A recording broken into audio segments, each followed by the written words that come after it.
after this one's over. Here comes Rocco Becht in the Wayfair lineups. Second-year starter. Great numbers a year ago as just a freshman. His dad, longtime tight end in the NFL, and now a coach. But he is in a tough spot. First down at his own 1-yard line. And the fans down there are going to let him know that.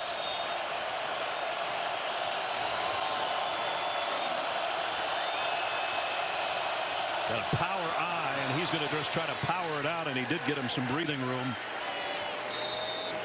As Becht got a pickup of about 3 as we check the rest of the offense for the Cyclones. Anchored in there by Jared Hufford, making his 35th start, 6-year center.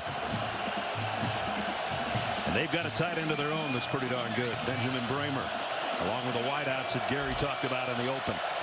And Abu Sama, the tailback in the eye with the extra set.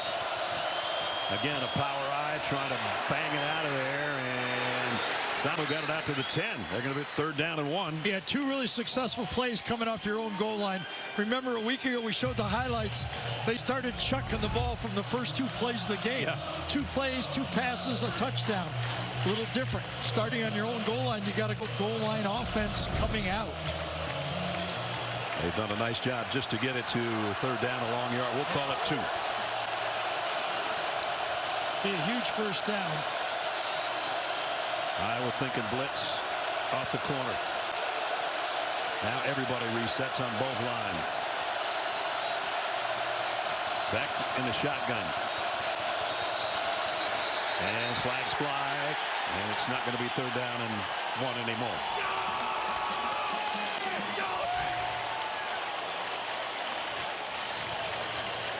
Kevin Marr is our referee. Infraction. Offense number 54. Half the distance to the goal. 3rd down. Our officiating crew from the Big 12. And Jared Hufford, the guy just bragged up at center with the penalty. So one of the things that you really don't want to do coming out of your own end zone, especially on the first drive, everybody's juiced up.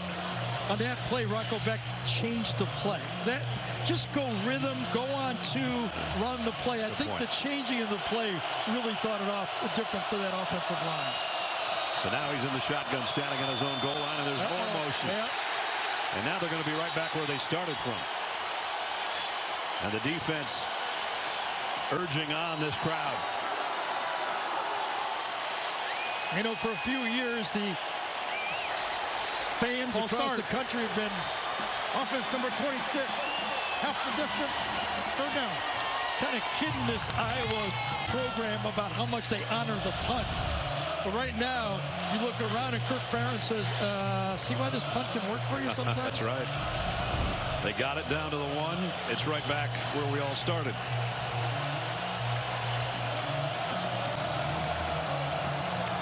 Actually just outside the 2. 3rd down and 9. Back with Carson Hansen in the backfield with him. And there's still some confusion here. Clock operator, please reset the game clock to 8:10. It'll go on my ready. All right. And we have it reset. So we'll go on Kevin Marr's ready. 3rd down and 9. Iowa State going to take a timeout. Well, the crowd is already the 12th man right here for the Hawkeyes. Yeah, I think Matt Campbell is in Rocco Becht's ear right now saying, can't do that down here. Well, at one point, Iowa State in their opening drive had it 3rd down and 2 at the 9. Now they've got 3rd and 9 at the 2 against a Hawkeye defense that looks like that. Aaron Graves coming off a 3-sack game last week. We talked about the linebackers and Higgins. And the secondary, Sebastian Castro, all over the field. Watch for number 29. Wonder if they got some little play-action pass to get him some room to even punt the ball, slide somebody out there quickly. They show the same set they did when they were back here earlier, and they give it to Samu, and he only got about 1.5 yards. Maybe fought to the 5. But maybe they might do one of those play actions, slide the fullback out and try to get 7-8 yards. Y.A. Black was there to stuff it, though, and now they're going to be punting in a tough spot as well. Whether it's going to be Jace Gilbert or Tyler Perkins, and see which punter comes out. It's going to be Perkins.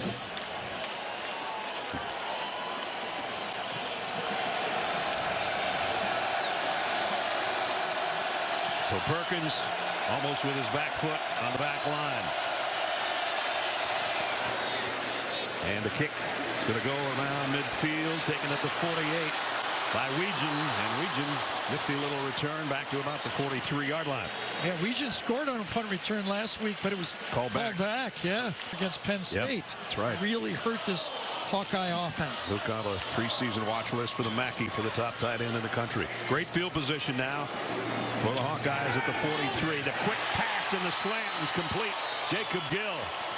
Possible. And a 16-yard pickup for the Hawkeyes. And a first down pass. McNamara's only missed one pass so far. First down at the 27. Caleb Johnson, the tailback. He'll get the call. Caleb, big opening on the outside. Caleb Johnson sideline and gone. Touchdown, Iowa. 27 yards for the score.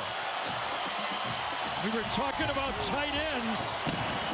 Watch a tight end just maul the edge of the Cyclone defense.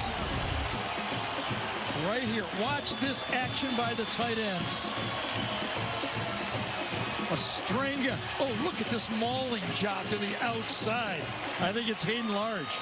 And he was big. And Johnson was gone. Drew Stevens in for the point after. Extra point up and good. So field position game early. Iowa up 7-0 on a 43-yard drive. Only took 2 plays to get Caleb Johnson into the end zone. 2 plays and 2 penalties were the key to that drive, right? 2 penalties by Iowa State, 2 plays for Iowa. Drew Stevens to kick. Jaylin Noel, one of the wide receivers, the deep man.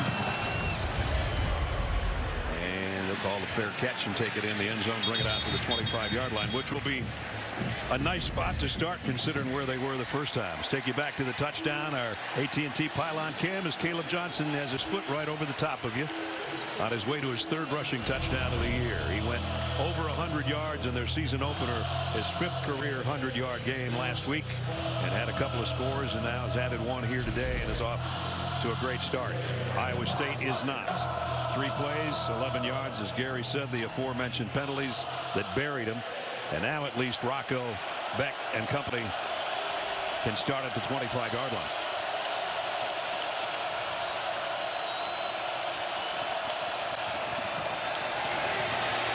Becht keeps it, and he got 2 or 3, and that closed on him in a hurry because Jay Higgins, who we saw last year against Penn State, have 18 tackles. We spent about a half an hour with him yesterday. He's a tackling machine. He's a great kid. That was a design run all the way. Rocco has not thrown a pass in a ball game. He threw 44 a year ago in this game. I think he better throw one here. 2nd and 8.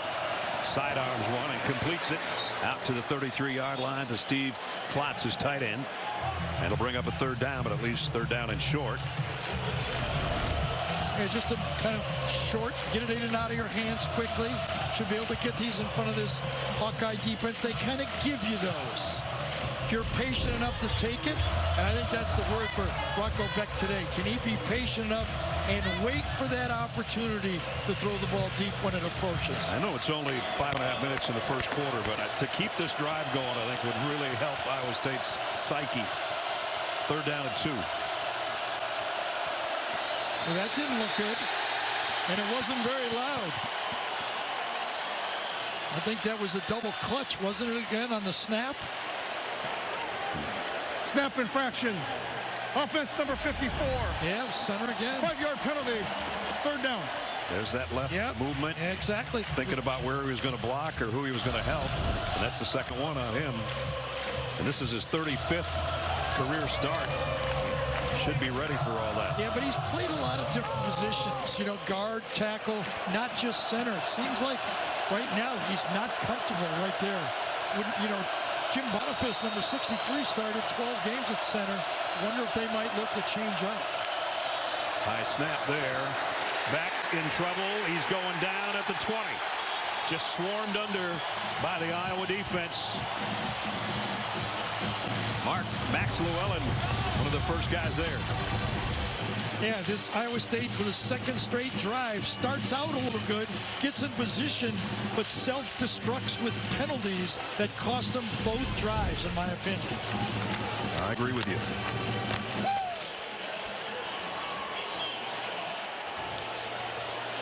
Weegen awaits Tyler Perkins' punt. Been all Hawkeyes here in the opening quarter. Bobbled snap. He got rid of it just in time. And Weegen clears everybody out of the way, but he's going to take it on the hop anyway. And head for the far sideline. Get what he can. Got out around the 37-yard line. I think that's the second time punter bobbled the snap. I think he did it on the initial punt of the game, too. Double catches it, triple catches it. And just got it away with 3 guys closing in on him. Iowa's got a 7-0 lead. Cade McNamara and company set to take over on offense again. The defense did their job.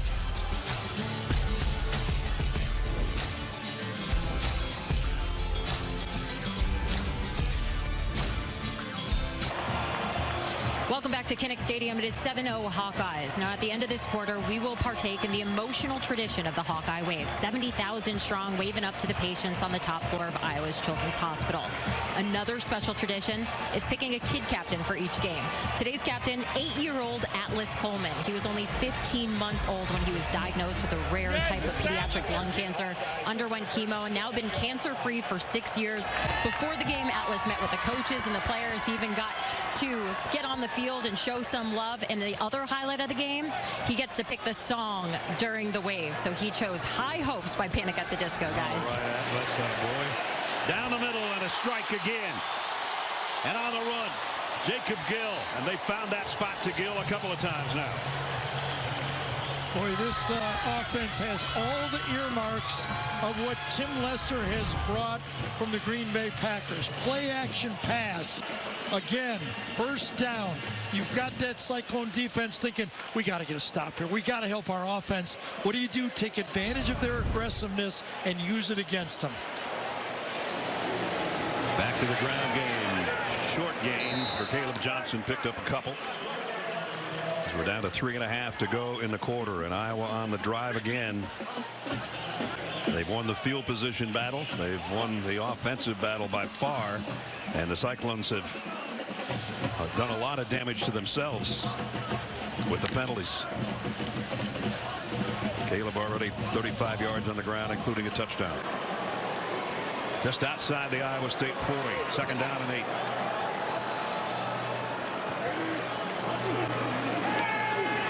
McNamara double clutches, sidearms it out in the flats. And only about a half yard to the 40. Cade McNamara, you said to him in a meeting yesterday, he said, how many offensive coordinators have you had in the last 3 or 4 years? I know, it's like he's playing in the NFL. They change him so fast. That's a position that just changes, that offensive coordinator position. If it ain't going fast, that's the first one everybody notices. And he's had, what, 4 or 5 different ones, mixtures of, in 4 years. That's a lot of different guys in your ear and a lot of different terminology. Yes, that's the toughest part, the terminology. Third down and 8. Empty backfield for Cade here from the 40-yard line. It's written all over it. Here they come. Quick throw, and it's behind this time his tight end Lachey, and it'll bring up 4th down. And again, they'll have to punt because this is outside their field goal range. You can almost tell it the way they were coming. Everybody's kind of right across here, lined up man-to-man everywhere at the same time. So that means Reese Dakin, who had a beauty the first time he kicked, dropped it down at the 6 and ended up at the 1-yard line.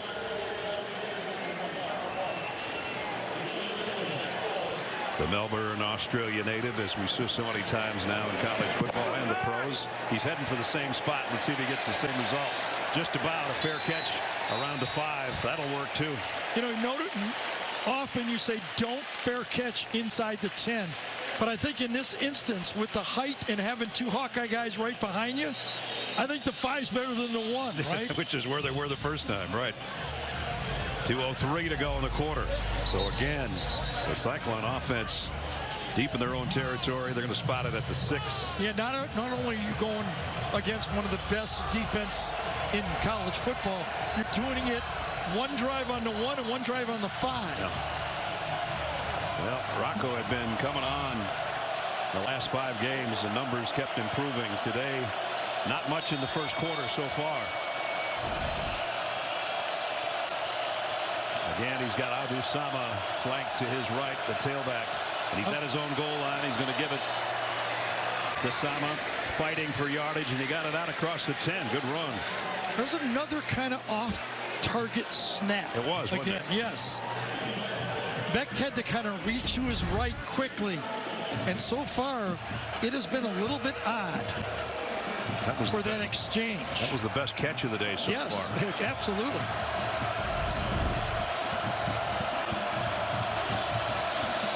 The left-handed center is having kind of a tough first quarter here, to say the least.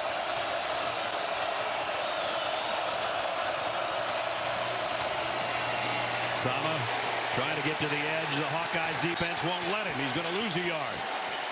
And Jamari Harris said, you can keep stretching it as far as you want, but I got you. And one of the things you do up front is eat blocks. I think it was Ethan Herkett. Actually, it was Deontay Craig, number 45, that forced the ball carrier to just bounce it out one bit farther. 3rd and 4. Into traffic and intercepted at the 18-yard line, and it's Jay Higgins coming the other way for the defense.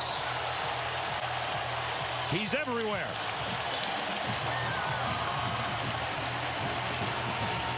Jay Higgins is right on the hash mark. And Rocco Becht tries to stick it in on that slant pass. But Jay Higgins has been playing a lot of football, and he read the eyes, and he beat the ball to the spot. Watch Higgins. His feet keep moving. They keep moving, and he anticipates where it goes. Perfect linebacker play. Absolutely. So that sets up the Iowa offense in great shape, courtesy of number 34, the All-American backer, Indiana native, captain of the defense. And Cade McNamara, the captain of the offense, brings them out. 1st and 10. At the 12-yard line. Caleb Johnson switches sides. They give it to him. Comes back to the left. No gain on the play. Might have lost a yard. And Cooper Ebel in on the tackle. He sure did. Cooper did a nice job. Again, that linebacker spot has been nicked with injuries, and that time he stuffed the play and ended up making the play at the same time.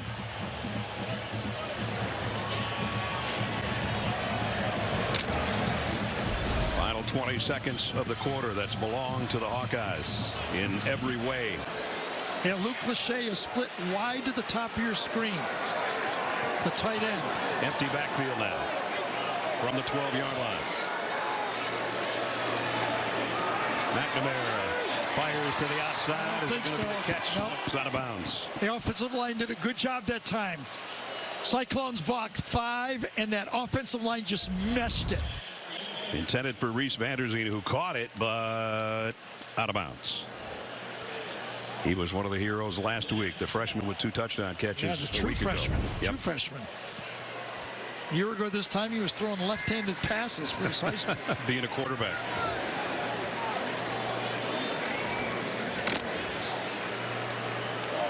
Barring a penalty. Final play of the quarter coming up. 12th time they've had a play run in Iowa State territory. McNamara, full blitz coming. Got a man in the flat. LaShawn Williams got the first down, but not the end zone.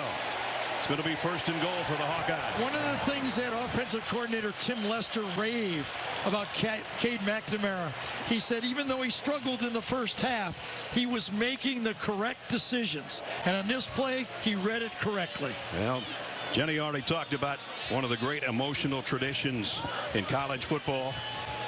I got a little buddy back home named Wells, and I'm going to wave at Wells, and I'm going to wave at the kids here in Iowa City, and let's make it nationwide.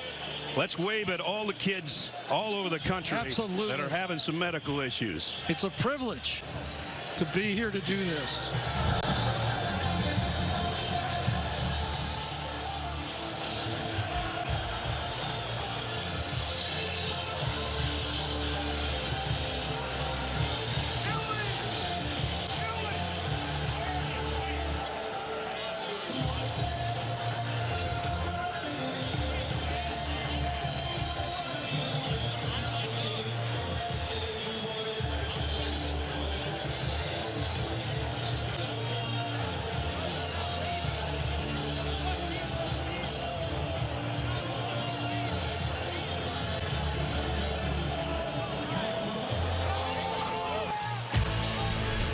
Depot Big Ten on CBS enters quarter number 2. That was the final play of quarter number 1. A first down throw. And down for LaShawn Williams to around the 2-yard line. Start the second quarter. Brad Nessler, Gary Danielson, Jenny Dell. And our CBS crew in Iowa City. Hawkeyes, Herky, and company threatening again at the 1-yard line. Kamari Moulton, the tailback behind Cade McNamara. He's going to get the carry. Whoa! And boy, he got leveled. What a hit by Dominic Orange. He sure did. He just beat that block up front. Dominic Orange. Watch him right here. Just come across. Just get across the block as fast as you can. Snap it and go. And blow up the play. Boy, the hit by Orange, but he might be seeing black right now. That was a big-time play by the junior out of Kansas City. And it makes it a 2nd and goal at the 4. A little bit of an end around, and that one's negative yardage too. Nice job that time by Bo Freeler. First play, 4 tight ends. Stop. Second play, stop. Now it's going to get down to 3rd down. Come around the end. 2 negative plays for this Hawkeye defense. Yep, they're down at the 1-yard line, and they're going the wrong direction. And the Cyclone defense, excuse me. Watching that guy carry the ball, but let's see if they can hold him to a field goal. It would be huge. It sure would. Back at the 5. 3rd down and goal. Empty backfield. McNamara looks to his right. Wants to come back down the middle, and incomplete. What a stand by the Cyclone defense. Jacob Gill got a hand on it. Now we got a little pushing and shoving, and we might back it up a few more yards. I don't see a flag yet, but there could have been one. I don't think there's a flag out there. And again, Caden McNamara had plenty of time to throw the ball. Well, there is a flag. Maybe it's on the Hawkeye lettering. I can't see it. Is it on the Y of Hawkeye down there in the end zone? I don't think so. I don't think there's a flag out. Yep, that's a good no call, I think. 2 guys fighting, and Freeler is right there. Drew Stevens, 23-yard field goal is good. I think that Iowa State defense might have just saved this as a ball game for the Cyclones. You think this isn't an intense rivalry? Well, okay. You take one. Might have been a little bit of a flop. No flag thrown. Field goal was good, though. And the Hawkeyes have dominated so far. Cy-Hawk Trophy means a lot to these guys. Can you tell? Absolutely. It's one of the greats. Well, it's 10-0 here. Short drive after the interception. The first 3 possessions for the Cyclones. Not good. 3 yards punt, 3 yards punt, 3 yards throw to Jay Higgins. Yeah, and really, mental mistakes the first 2 times, and then a bad play by your quarterback. You've got one of the most experienced middle linebackers in college football, and you tip off a slant pass right in his area, you're asking for trouble. But a nice save by the Cyclones defense with that goal line stand to force the field goal and keep them in it at 10-0. Yeah, the first thing that Iowa State talked about all week is find that middle linebacker. Don't let Jay Higgins get in the middle of these plays. Fair catch taken. Before he didn't have a chance. I'll Right. get at that. But, they get the penalties. That I still keep going back to that Remember 3rd and a yard, that first drive? I mean, if they just snap the ball, do they get out of trouble right there? Let's see if they can stay out of their own way on this drive from the 25. Sama, maybe a couple. That's about it. Iowa only gave up 4 yards of play last year. That was #1 in the country. They're doing that same kind of thing here in the first half. And defensive coordinator Phil Parker says against the running game, we ask our defensive linemen to just kind of muck it up. Muddy it up. Muddy it up up there. Make it tough to find any daylight, and that's what they're doing in the run game. When Phil comes into a meeting, he's muddying it up with us right away. Here's a play fake. Becht got to throw it away. Becht was supposed to have a personal protector, but Jared Hufford, number 54, tripped coming out after he snapped the ball. So he didn't have one personal protector, and that forced him to throw it away. And guess who was putting the pressure on? It was Jay Higgins again. Here's Phil Parker. National rankings last year, up there with the best of them in every category. There he is with a sling. Had a little shoulder surgery recently. Had to shake hands left-handed with us yesterday. 3rd down, blitz coming. Back down the middle, a little bit high, incomplete. Yeah, they're going to get roughing the passer. This is going to be a 1st down. And right now the Cyclones would take it any way they can get it, but you don't want to get your quarterback hit. Here's a call. Personal foul, roughing the passer. Defense number 34, blow to the head. 15-yard penalty, automatic 1st down. So both Nick Jackson and Jay Higgins rush on the play. And when you jump up in the air, you cannot bring those hands down. Jackson clears it out, and Higgins tries to pull up, but not soon enough. So the first down of the game for the Cyclones at the 12:54 mark of the half comes by penalty. All right, now we're going to see what this Cyclone offense can do throwing the ball. Plenty of space, 1st and 10. Let's see what Rocco Becht can find out there.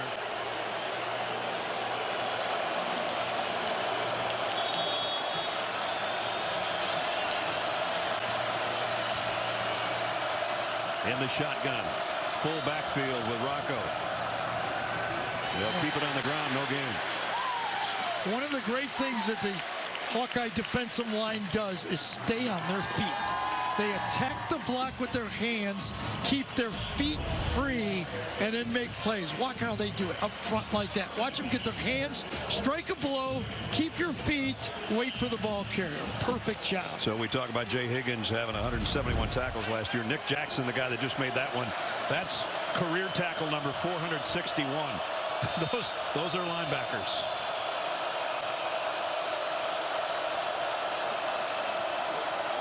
Becht throws it out to his safety valve out in the flat. Only going to be about a 2-yard gain for Jaylin Jackson. It's 3rd down.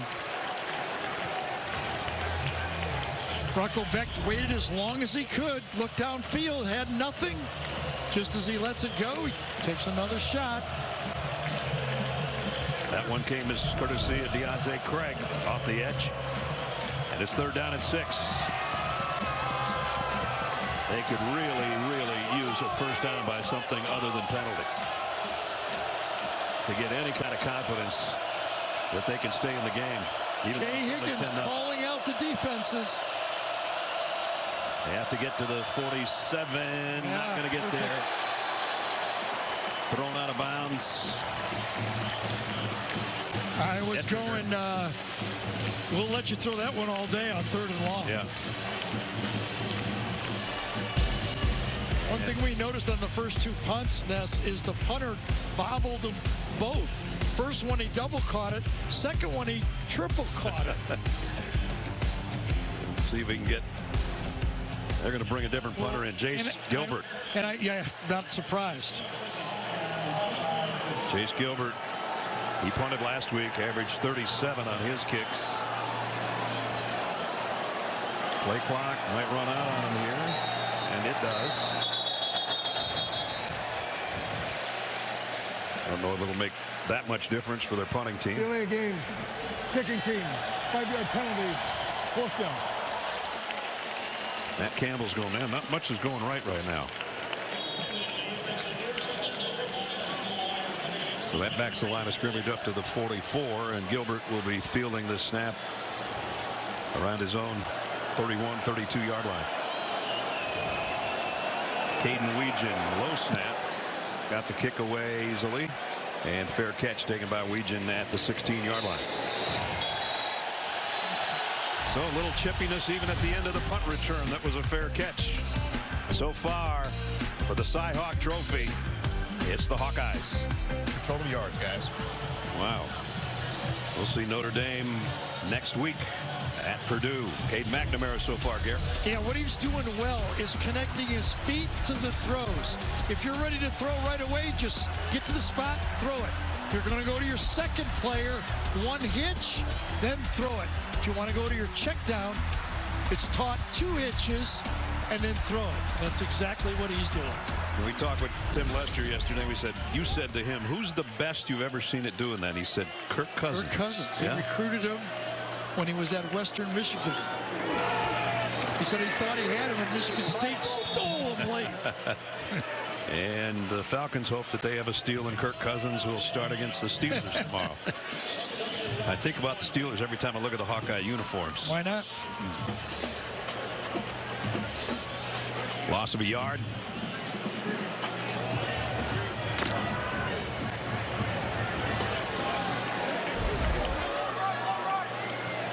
Active quarterbacks. He's got the best record. He's had more time in 2 schools to do that. 18-4 coming in as a starter after 13 wins at Michigan.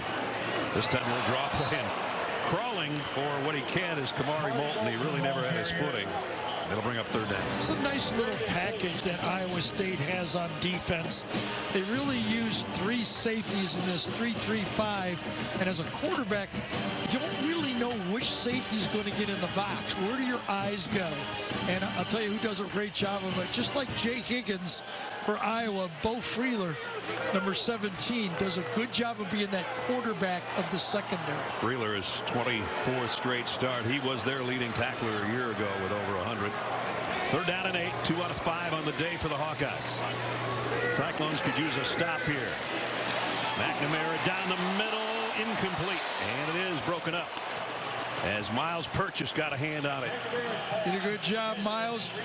Man-to-man coverage, had the crossing route coming from the outside from left to right. Again, good protection. Slide around. Actually, Cade McNamara does a nice job sliding into that throw. Got a little pressure, but a tug.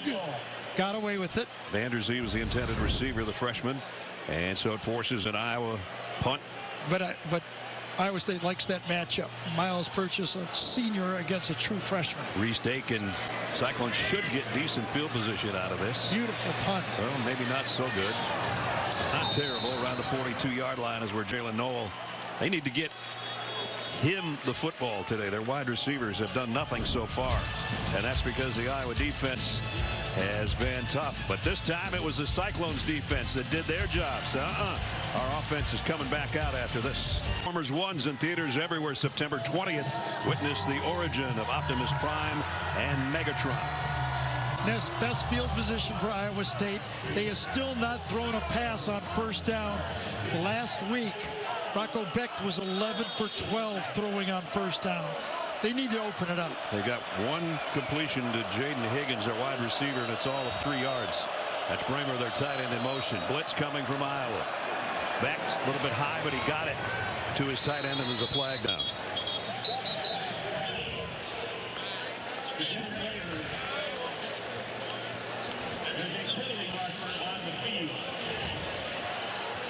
That was thrown right at the snap. So either I was in the neutral zone or it was an illegal formation. Illegal shift. Yep. Offense. 5-yard penalty. Repeat 1st down. And Rocco and his team, here's his dad, former 1st-round draft choice, played 12 years in the NFL. Anthony did. There's little Rocco. Nice. With his dad. His dad now the coach of the St. Louis Battlehawks of the UFL. And there he is. The Becht family looking on, hoping that things improve for number 3. 1st and 15 for Rocco and company. They'll keep it on the ground, trying to establish something. And Abu Sama gets positive yardage. Got it out to the 40, but that's not even the original line of scrimmage. Second down at 11. So 15 plays for 32 yards and no offensive first downs. They got one by penalty on a roughing the passer call. This is how good this Iowa defense is. Rocco Becht threw 44 passes last year against this Iowa defense. He did not have any completion of 20 yards or more. Everything was in front of those DBs.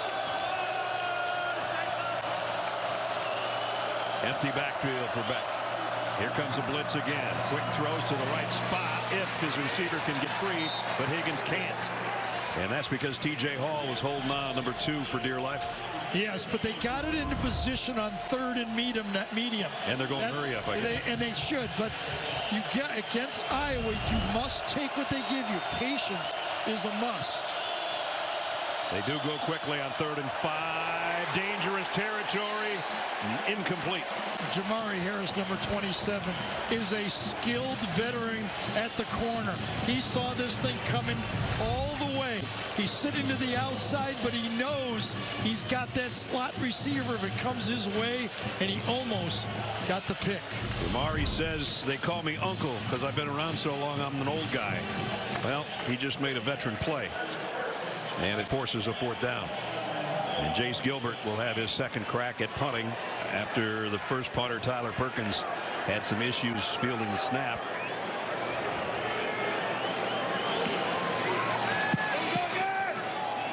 Gilbert's kick will force a fair catch.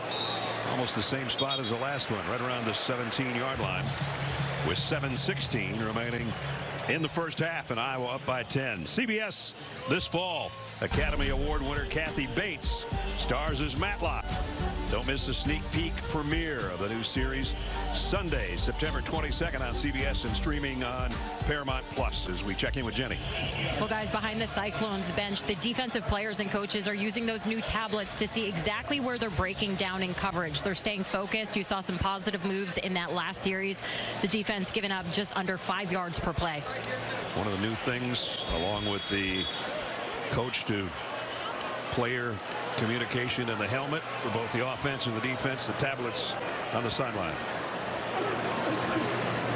They fake the end around. McNamara running out of time, and he will. Oh, that's going to be intentional grounding. There's nobody over there.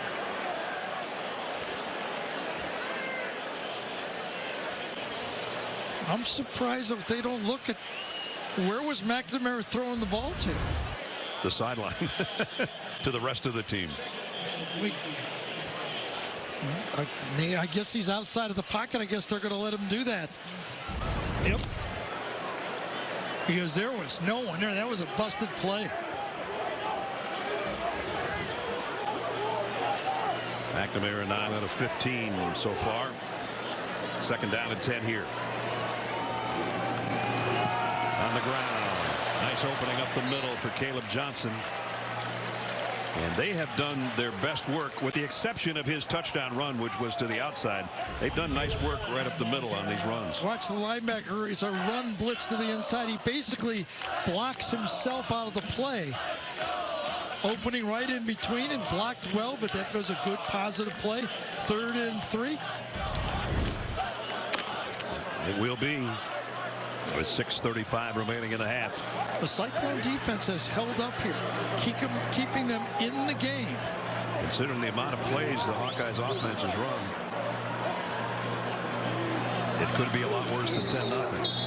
And whistle, flag.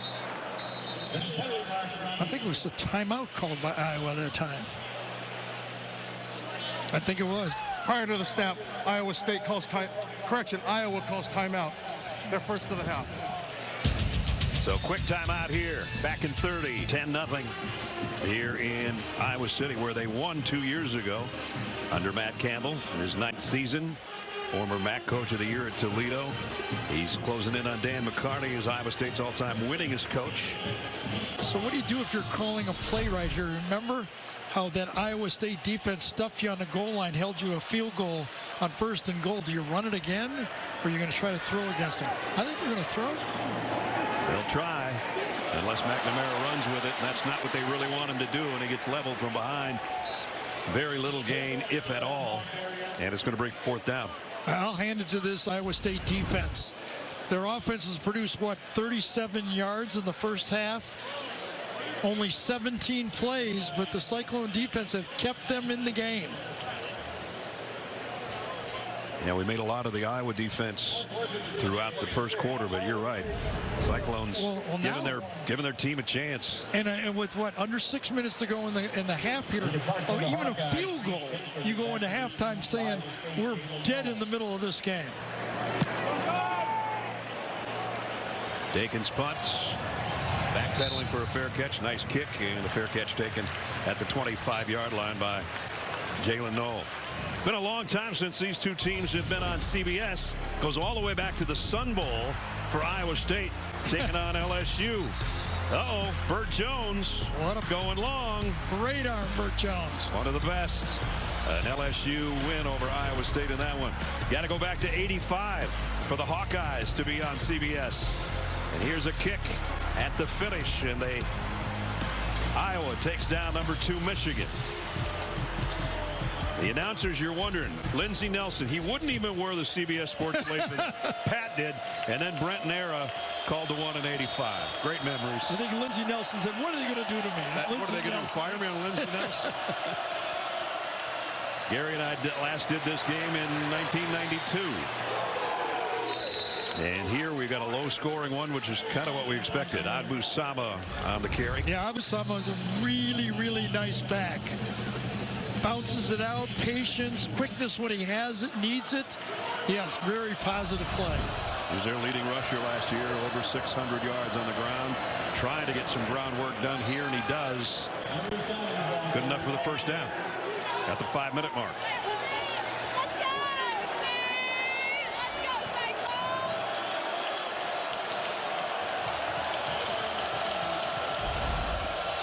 Any kind of points for Iowa State before halftime would be nice for them.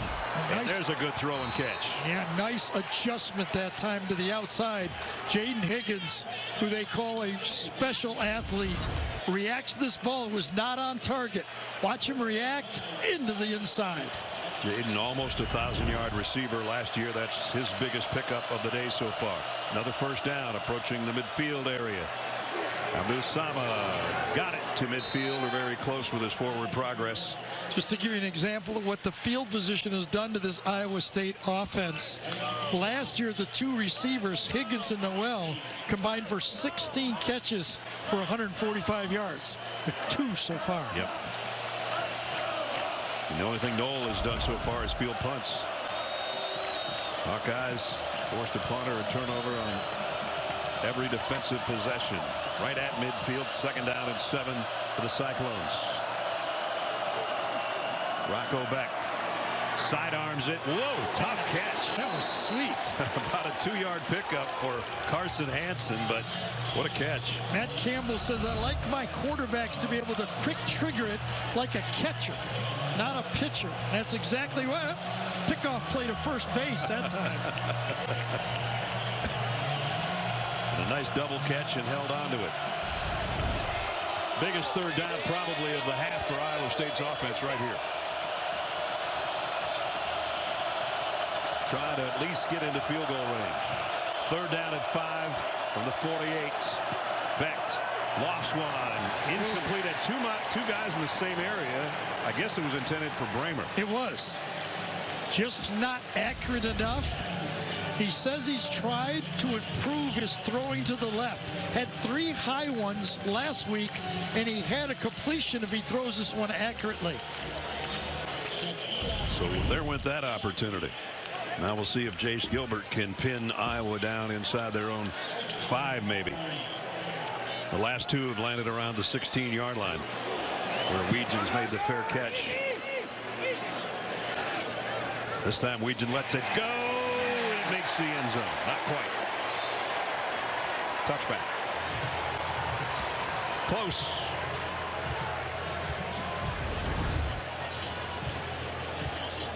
Trying to get down there.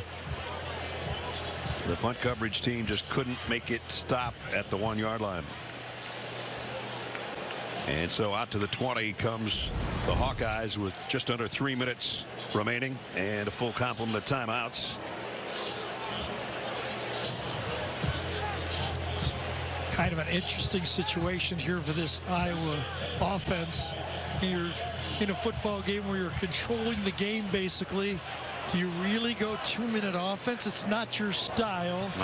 If you do, I think it's something like a screen pass, something safe to get it going, but I would not be shocked if they just don't run the ball.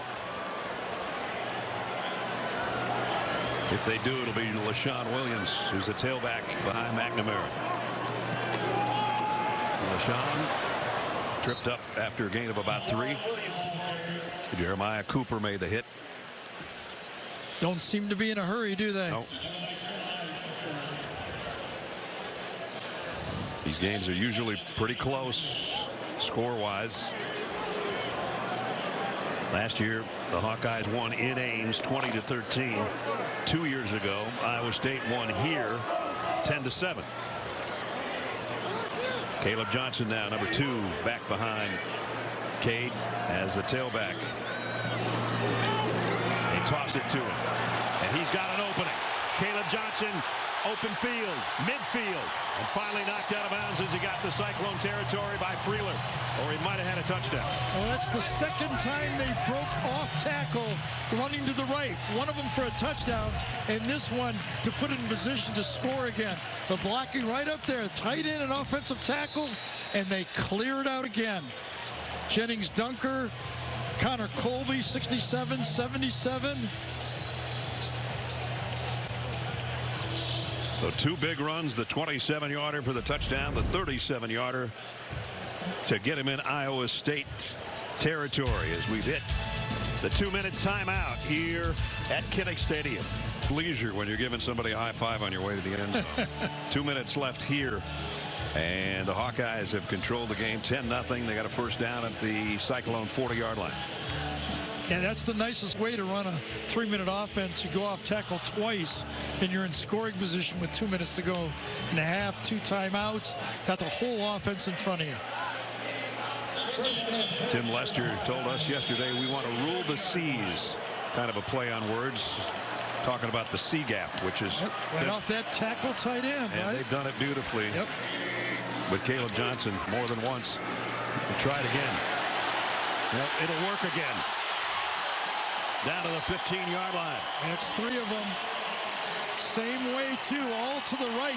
There's C-gaps on both sides, but right now they're doing it to this side, and they're doing it really effectively.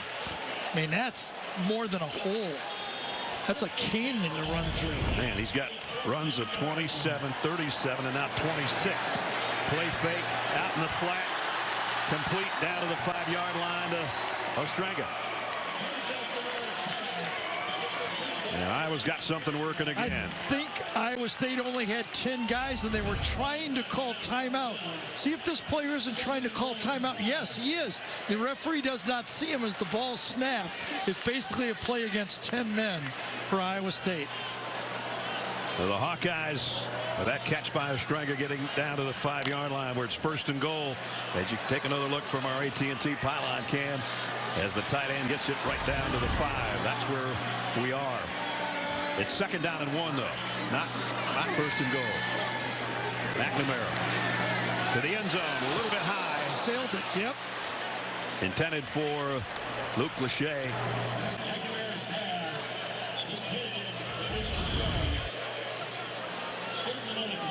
Lachey coming out. He's obviously not the primary receiver, but when Cade McNown turns to from one side to the other, I don't know even if it was accurate if he would have been able to get that one. So now 3rd and 1. Let's see if they go back to the ground just to get the first down. They've got plenty of timeouts to work with and all kinds of time with 1:36 remaining.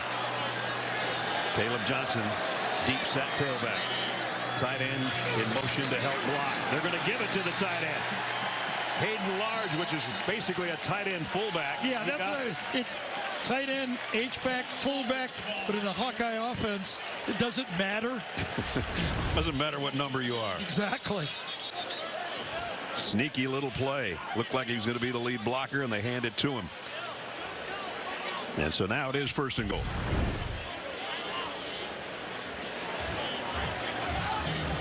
Iowa State, are they going to take a timeout, or is it Iowa?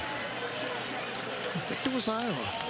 They've got plenty to work with. They put a couple seconds back on. 1:33 to go. You already saw Mr. Zucker and company coming up on Geico halftime report. Adam, Aaron, Rick, BJ. He'll catch you up on all the big games today and what's going on around the rest of the country. Let's be corrected. It was Iowa State. Matt Campbell says, guys, we got to do it again. We got to stop them one more time. Goal. Yep. Time again, not a factor. Iowa, 2 timeouts, over 1:30. If you wanted to, you could run it 3 times in a row. Yep. Caleb Johnson has been huge today. He was a week ago with 119 yards on just 11 carries. Remember when Tim Lester, the coordinator, was talking about him? This is a guy that just came from the Green Bay Packers going, yeah. You don't see many running backs. No, he's big and fast. Yeah. When an NFL guy says that, you know it's real. Well, right now they got LaShawn Williams in there instead.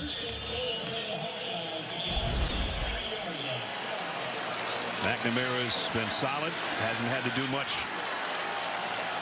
flashy. Same look. LaShawn Williams, deep set tailback. 1st and goal at the 3. They fake it to him. McNamara throws to the back of the end zone. Good idea. Get rid of it. It's not there. Try to steal one on 1st down. It's not there. Make sure you don't lose any yardage. You can't force the ball on 1st down, especially 1st and goal. If you got a cheapie, if they give you one, take it. Otherwise, get it to the guy in the tuba section. Yeah, right around there. I think he did hit the tuba. That baby might have gone right in the tuba. That's a good guy to aim at. It's the biggest target out there. You talk about putting a throw in the windows. That's a window. 2nd and goal.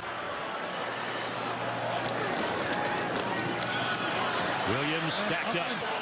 Nice job by the Iowa State defense again. Again, they're attacking quick. They're trying to hit those gaps.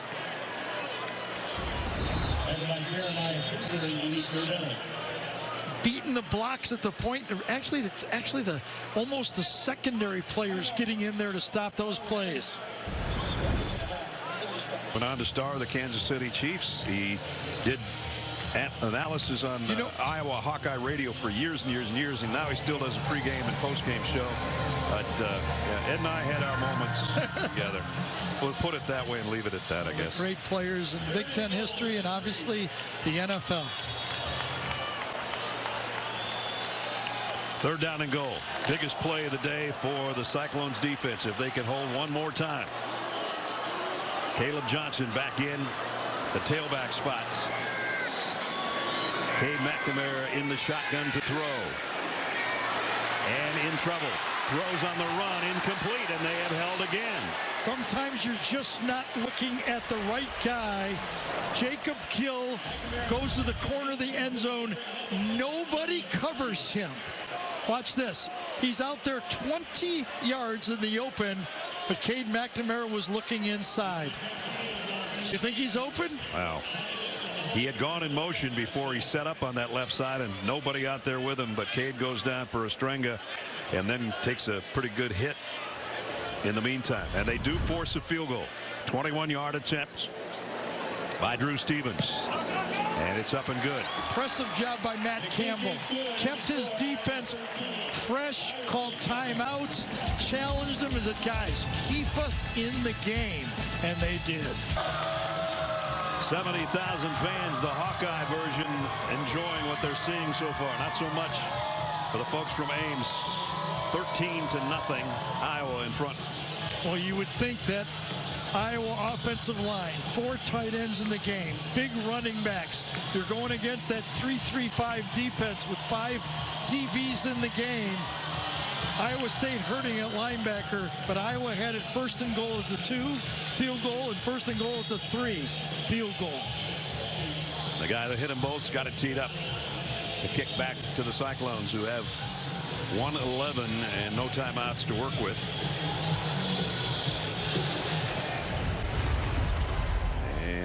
They'll take it at the 25 to see if they can get anything going before the break.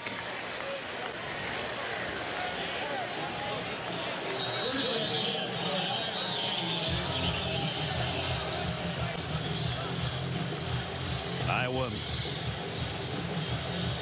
got a guy down at Sadowski. Boy, they can ill afford that one because he's the middle linebacker that's taken over for Caleb Bacon, beg your pardon, that would have been playing that spot. Remember, this is on a touchback too.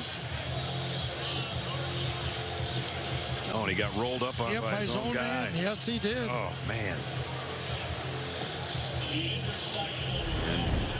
And by the way, Caleb Bacon got hurt on a punt play on special teams.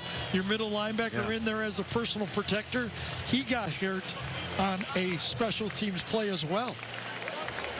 Yeah, we'll hope that Jack's okay.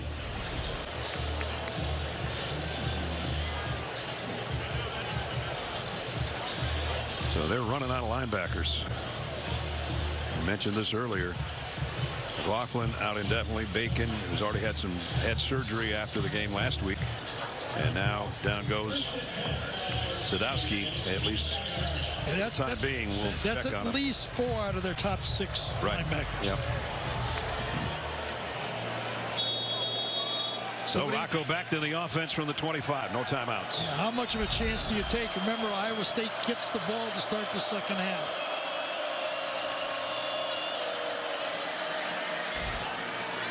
That one's complete. One of the bigger plays of the day, complete to Jaden Higgins. Did a good job that time. Rocco Becht looked off, looked short, held the corner, and then got it out. Higgins does a nice job.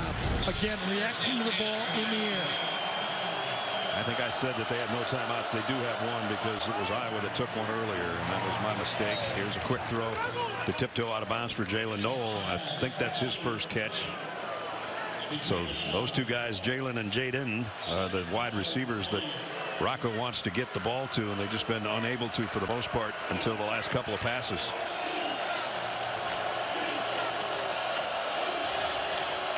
Second down and 4. More importantly, they'd like to get it down around the 37-yard line and at least get a chance for a field goal. Becht in trouble. Got away from the first wave and threw it out of bounds. Intended, I guess the closest guy would be Bramer.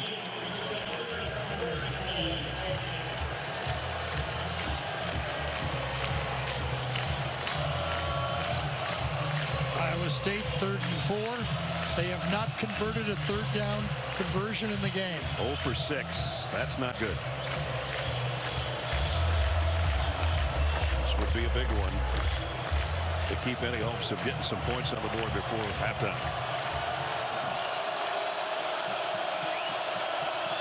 From the 48. In the shotgun.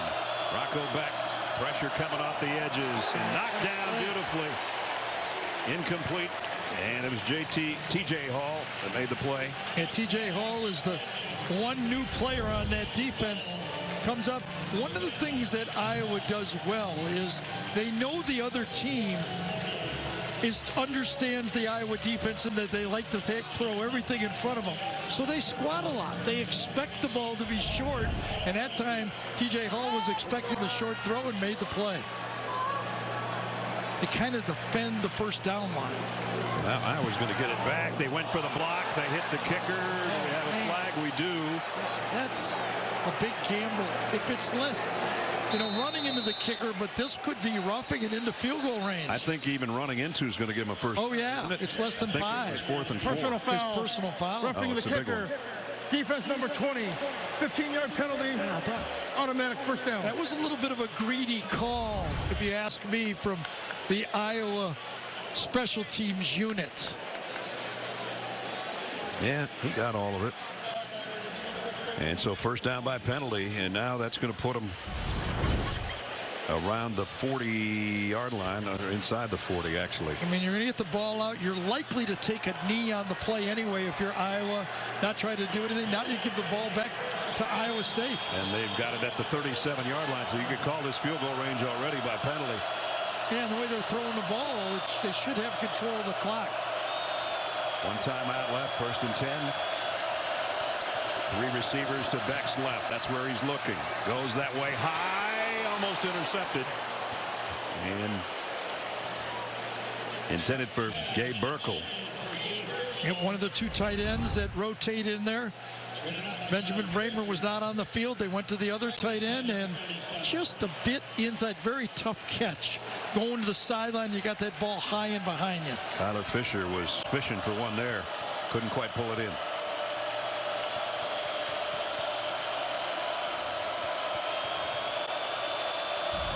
Second and 10 at the 37.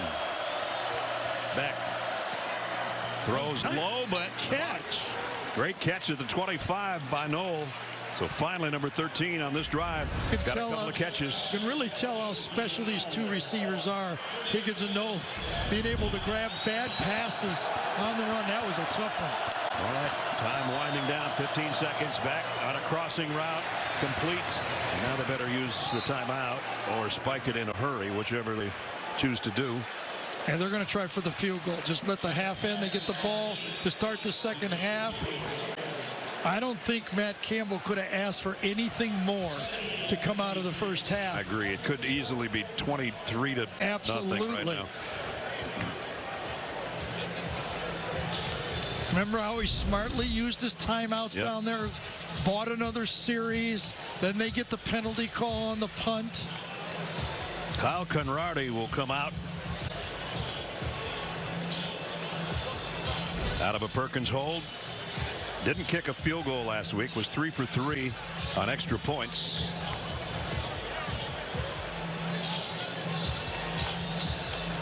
And he's a young guy, redshirt freshman, but Matt told us the other day I have a lot of confidence in him. He's got a big leg. Doesn't need to have really a big leg here. This will be a 41-yard field goal attempt. Out of the Perkins hold. Konrardy trying to put the Cyclones on the board on the last play of the half, and it is no good. The hold was a little shaky, I thought, or maybe the snap was, but either way, the kick is no good. It skimmed off, right? Yep, just off the left upright. Just skimmed off. And Matt Campbell is going, oh man, thought we had one there just to get on the board, but instead the lead is Iowa's, 13 to nothing.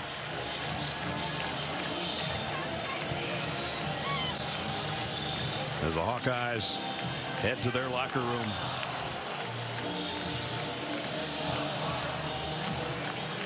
And Kirk Ferentz with Jenny. Coach, besides that mental error on that punt, what statement is your defense making? Yeah, the defense is playing really well. And special teams been good until that play. It's just it's a bad play. So, gave them life, but we came out and got the stop. Fortunately, they missed a field goal. You've been a part of this rivalry for a long time. How do you finish it off? It's going to go 60 minutes. This is hardly over, based on experience. So, been here before. Thank you, Coach. Thank you. As they're pitching a shutout, 13 to nothing. We expected a low-scoring game. Welcome back to the booth, everybody. Brad Nessler, Gary Danielson, Jenny Dell down on the field. Caleb Johnson, the star, if you're going to pick a star so far. I guess. I mean, or the guys blocking for him up front on that one play. But I think, like, Iowa goes in and goes, okay, this is normal. And Iowa State goes, all right, they're up on us, but, I mean, we played some great defense. Yeah, it's only 2 scores. Exactly. So I look, they come out here and go, we get the ball, let's put one up and see what happens. Well, they missed a 41-yard field goal as time expired in the second quarter, and that would have helped the cause. But Rocco Becht, been a tough day for him so far. As Gary said, the Cyclones defense played almost as well as Iowa's defense. And we'll see how they do to open up the third quarter on offense. Well, and the other field position was terrible for him the first few minutes. And then the third down for Iowa State, 0 for 7. Yeah. That gives the ball back to the other team play on third down. Rocco Becht, who was so sensational as a freshman last year, overall on the season, threw for over 3,100 yards. Today, a tough day on the road here in Iowa City so far. And they're actually going to return a kick from the 1-yard line. Jaylin Noel, they wanted to get him the football as a wide receiver, and he's at least going to return one. But I think it could be more bad news for Iowa State. Flag comes out. Usually that's against the receiving team. As I said, Caleb Johnson, is take a look at the first half game trends. 105 yards, his 6th career 100-yard game here just in the first half. Iowa red zone, 2 appearances, and Iowa State held him to field goals. During the return, holding, receiving team, number 50, 10-yard penalty, first down. So they have to start in a hole again. I mean, that'll put it back, what, to the 9-yard line or something like that? Started their first drive at the 1, the second drive at the 6. The penalties have killed them. No, I was going to say one other just observation that I wanted to get out at halftime. I was just thinking out loud to myself. That's the only person that listens to me usually. I didn't listen to you at halftime, so go ahead. I don't know what you're talking about. I think Iowa State has to chuck a couple balls deep. This secondary for Iowa is squatting on every short throw. It's hard to complete those passes when Iowa doesn't believe you'll throw deep. They start at their own 10 this time. Oh. And stretching it out, and again, Iowa defense just won't let them go. And that was muddy. That was mudding. TJ Hall made the stop. Jenny. Yeah, Coach Campbell said this team was playing a little young to start the game. He was proud of the resilience that they showed, especially towards the end of that first half. He said, listen, it's going to be a collective unit that needs to go out there. They need to show a little bit more precision in the second half. Now, as far as the linebacker goes, Jack Sadowski, good news, he is good to go for the game, guys. Well, that'll help them a little bit. Now they need some help on offense, and the crowd already giving Rocco some noise down there at the 11-yard line. Second down and 9. Empty backfield. Back down the middle. Had it tipped. Incomplete. Somebody got a hand en route. I think it might have been Y.A. Black. It's just like almost like playing volleyball. If you're a defensive lineman and you can't get there, you go for the hit point of the attacker. You got to put your hands on the quarterback's hand. Y.A. Black got all stretched out, that 6'5", 317-pound frame, forcing a third down and 9. As Gary said, it's an offer so far today on third down conversions. They didn't want to open the third quarter without at least a first down. Becht, blitz coming, quick throw, but short of the first down as he got it to Gabe Burkle, but I think he's a yard shy. Yeah, I don't quite get it. I mean, what does that do for you? I mean, you're not going to go for it here. You have to punt the ball. Was hoping for more yards after catch than he got, I guess. Yeah, but you're leading them full speed to the sideline. That's tough.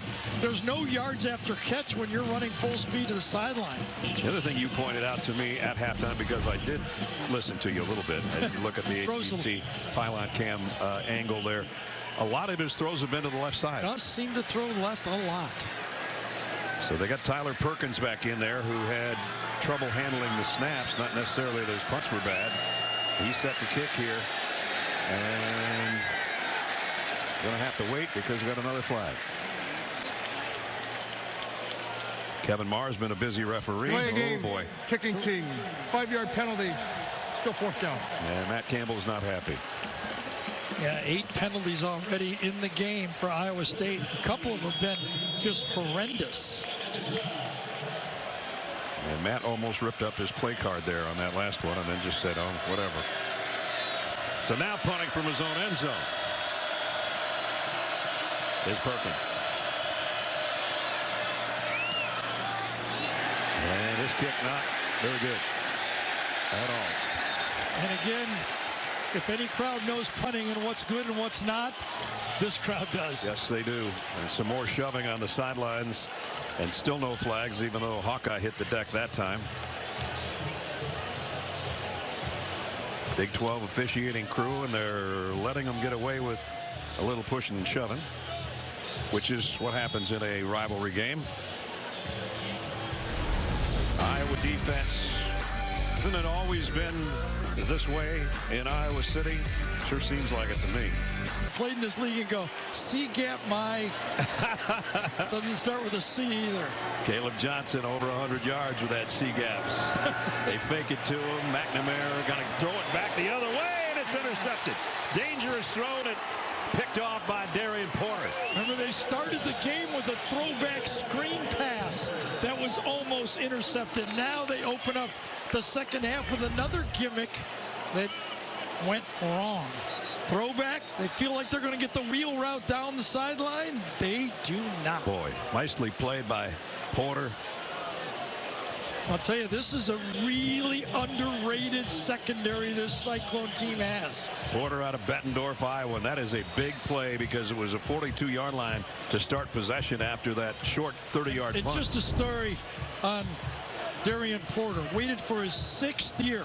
A 5-year special teams player. His 6th year. Now he's out on the field, rewarded for his patience and sticking around for the Cyclones. Last week was his first career start. Now he's got an interception that might save the day or at least give hope to the Cyclones. They go back to the ground to Sama.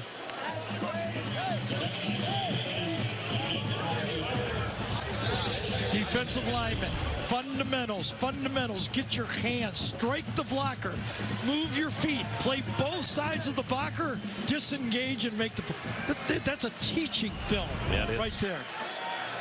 As you look behind Rocco Becht in the shotgun. 2nd and 6 from the 29. The play fake is going to come out again in the flat. That's what's been the recipe today. And the ball comes out, but it goes out of bounds. Seems like all the throws have been in the flat to the right, and if he's going anywhere downfield or on a slant, it's to the left. Got time, got nobody to really throw to, but Jay Higgins, he feels those plays, anticipates, gets the hit, bounces it out. Forced the fumble, but as you take a look, our AT&T pylon cam made the hit, but ran out of real estate over there to try to recover it. 3rd down and 3. Again, looking for a 3rd down conversion for the first time today, the Cyclones. And a short throw gets them one finally. And some open field and in to Hawkeye territory is Steve-O Klotz. Really pretty ball handling. One of the things that Matt Campbell said he loved about Rocco Becht was his ball handling. Said it reminded him of Brock Purdy, being able to handle that ball in the RPO. That wasn't an RPO, but it was a big pickup on 3rd down. Biggest play of the day, 28 yards, and now they go to Abu Sama, and he's got, I think, another first down. Picked up 10 or very close to it. All right, let's kind of give a heads up about running the ball inside and doing it quickly. Offensive line got good blocks. We've been talking about that Iowa offensive line. This time nowhere to hide. The ball might have come out again. And down right at the line of scrimmage. Deontay Craig, one of the first guys there defensively. It feels like, unless you can remember one, does that not feel like the first running play between the tackles that there was room to run the ball? For the Cyclones, yeah. Yes, right? That's the A gap, by the way. They've got to get something out of this drive. At the 30-yard line, 2nd down and 10.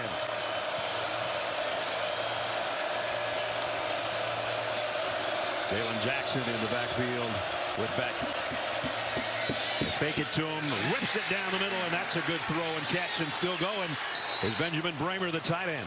That was an unbalanced line to the right. The tackle really was on his own. He was able to get downside, and Bramer gets there. I tell you, that Becht does have a quick release, does he not? 21-yard pickup. 1st and goal at the 9. It's the deepest penetration by far for the Cyclones today. Now weaving his way inside the 5 is Jaylin Jackson. That was nifty. His feet were going in different directions than his body. Picking it away, patient, wait for it, backside, take it. Great cut back, and he gets it down, 2nd down and goal.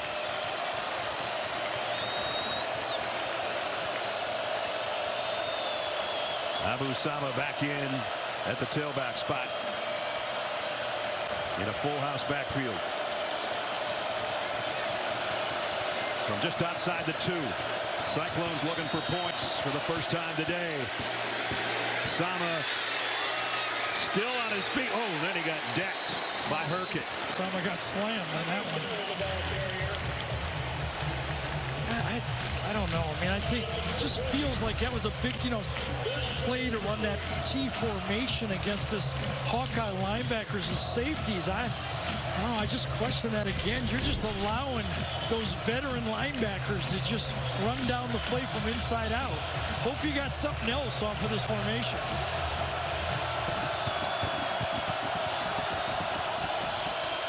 Third down has not been their down today, but it's huge here on 3rd and goal. Becht lost one, back shoulder, got it. Touchdown, Iowa State to Jaylin Higgins.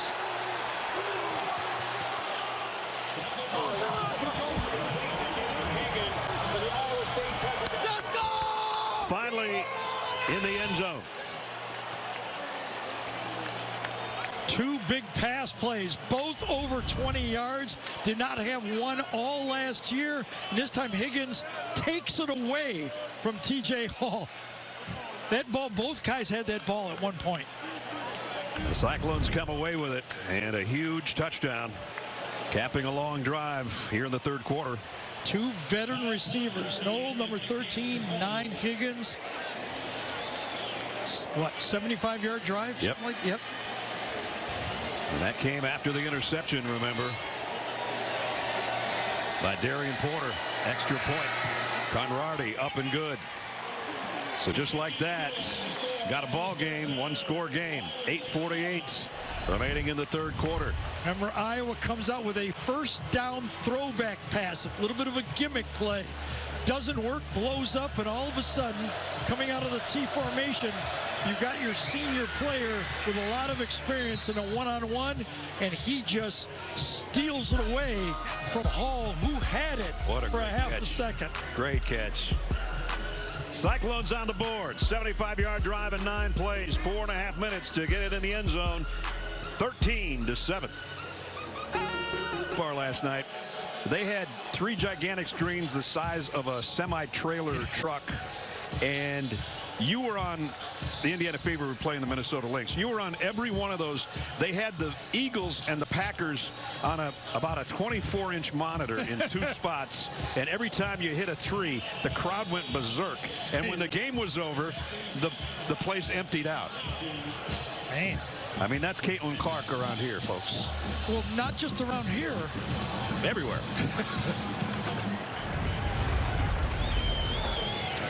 And this one's going to be returned too. All of a sudden, Weegan trying to come out of the end zone with one and got mauled under at the 21-yard line. So again, started off with the interception. Yeah, first down call coming out from halftime. Throwback, not open on the play. Well defended. Give the credit to Iowa State. They hung in the game. Finally pop a running play. They get a nice pass, a bootleg pass down. Then they come on 3rd down. Well, that first the pass to Bramer to get it down in the goal line situation. Then on 3rd down, they put it in the end zone with a back shoulder steal. Oh, man. What a play, and what a great shot of that by our crew. So 13-7. I formation, Caleb Johnson, 2nd man through. Straight up the middle. Now left side. Caleb Johnson. A foot race. What a game for number 2 all the way down. Darian Porter knocked him out of bounds, but he's got another huge run. Always be ready for the cutback, and if you're the backside tackle, you have to be ready to push your guy by, and that's exactly what Mason Richmond does. I don't know if I've seen one back have this many big runs today. 26, 27, 37. This one's 54. Yeah, this guy was 225 pounds running like that.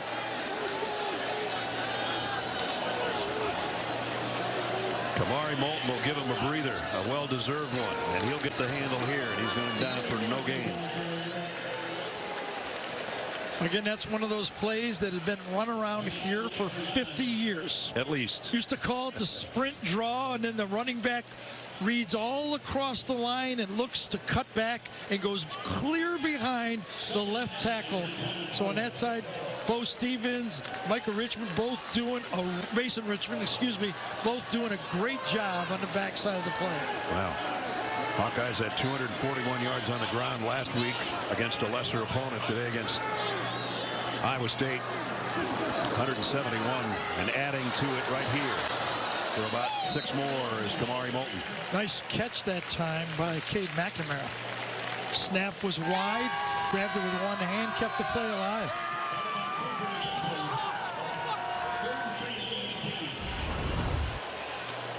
That's what Gary's talking about. Oh, wide and high and with a little juice on it too. Yep. So 3rd down and 3. Can the Cyclone defense come up with another stop, force another field goal? They've done it a couple of times in the red zone. Not this time. Moulton for the 1st down.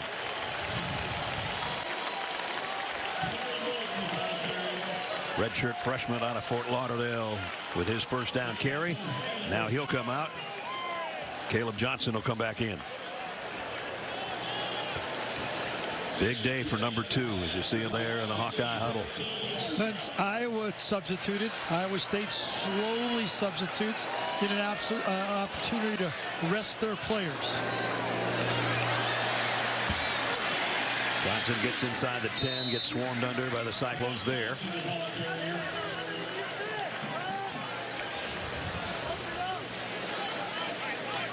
Cade McNamara started hot and has cooled off. Last week started cold, warmed up in the 2nd half. The opposite here today, but his ground game and the offensive line of the Hawkeyes has picked up any slack they might have missed from the passing game. Interesting call here for Tim Lester, offensive coordinator. They've struggled running the ball down here. Do you want to wait till 3rd down, or do you want to try something out in the flat play action pass on 2nd down? In the shotgun, in the shadows. Caleb Johnson flaring out of the backfield. They're going to try that little jet sweep. Caleb Gill, I think he got the 1st down, didn't get to the end zone. Jacob Gill, beg your pardon. Yeah, Jacob Gill, the transfer from Northwestern. This is going to count as a pass, by the way. Flips it inside, gets around the corner. So he got it down to the 3, and it's 1st and goal. Here we go again. It's been to this side every time, too. Little different look this time from the Hawkeyes with their lineup. McNamara in the shotgun, Caleb Johnson with him. Gets the call, and he is going to score. Caleb Johnson, the star of the game. Touchdown, Iowa. Yeah, that spread that Iowa State defense out this time, and then they ran the ball up the middle. Instead of trying to bring in the 2 tight ends and the 2 fullbacks and line up in a double wing, they spread them out a little bit and then just ran to the left side. Blocked well, a good duo. Going for 2, it looks like.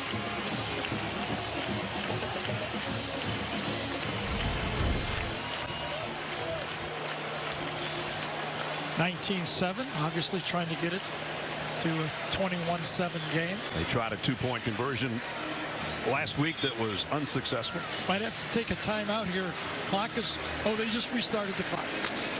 It was down to 6, but they rang it back up. Moulton in the backfield with McNamara. 3 wideouts on a 2-point conversion. Tight end in motion will settle in on the left side. McNamara throws to the corner, incomplete, and they fail there on the 2-point conversion intended for Reese Vanderzee and Darian Porter in coverage. Yeah, again, Darian Porter doing a good job, staying with his play the whole way. Tipped it away at the very end, and it makes it a 19-7 game. He's got 167 right now as a night doubleheader for you next week.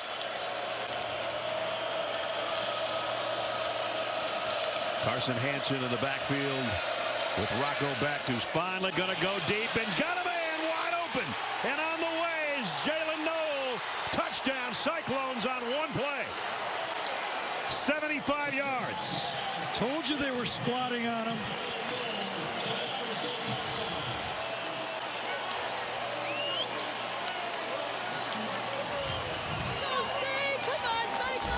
All game they've been knocking down those short passes. This time the safety squatting again. You could see it. Xavier Wampa, number 1, just stands right there and right by him for a touchdown.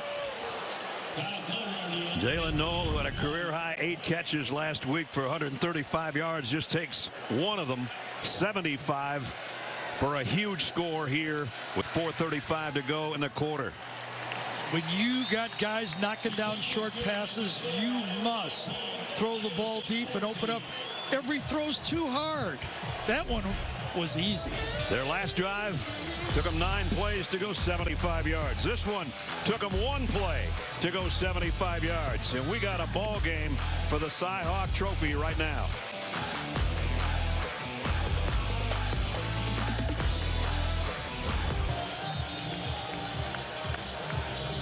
(19-14) now.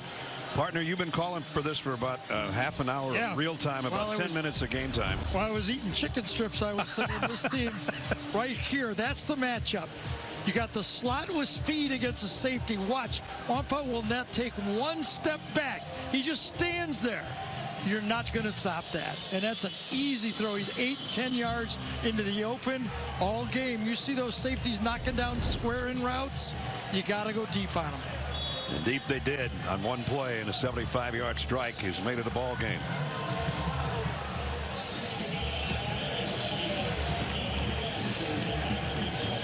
Second time this season they've had a scoring drive of less than a minute. That was the opener last week in their opening game when they went 2 plays in a hurry for a touchdown. Iowa will bring it out to the 25 as we check in with Jenny. Well, guys, Becht told me this offseason he spent extra time in the film room focusing on Noel and Higgins, how they handle their routes against specific defenses. They have 2 very different styles. Now, for Higgins, Becht said, I need to put the ball in his vicinity. He could just go up and get it. He has that length. But for Noel, he's speedy. He's a smaller body. He wants the ball lower below his head, and that's exactly what we just saw in that touchdown, guys. And the one before that as well, because he just put it in a catching range for Higgins, and he pulled it away from the defender. So, well, on a good job on the report, Jenny, and exactly what you were talking about is what they've done on their last 2 touchdown drives. He explained it to her exactly the way he threw those. Exactly. So now Iowa, let's see if they've got an answer. Well, here's the challenge. Again, North Dakota ran for 174. Already run for more than that, Iowa. Can they stop the run? Well, this time they at least wrap up Caleb Johnson after a short game, as he's around 170 yards on the ground right now. Yeah, and Iowa's approaching almost 200 yards in rushing in this game. And most of it's number 2.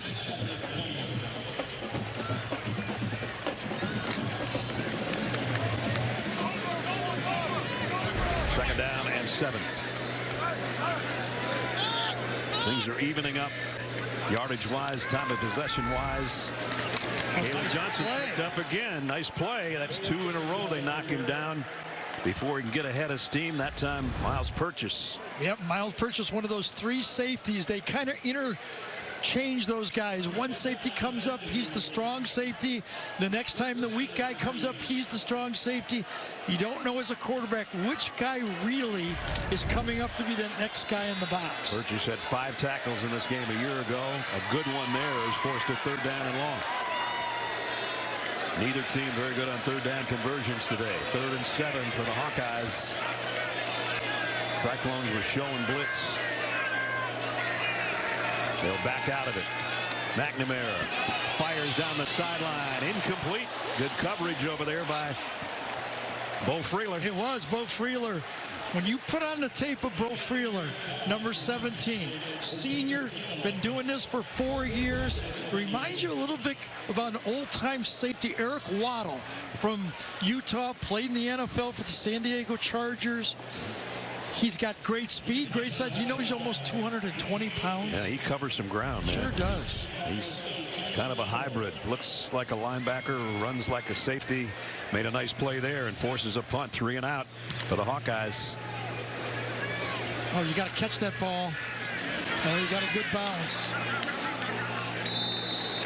And they're going to down it around the 29-yard line. It's going to be over the 30. Oh, it is 32. Yep.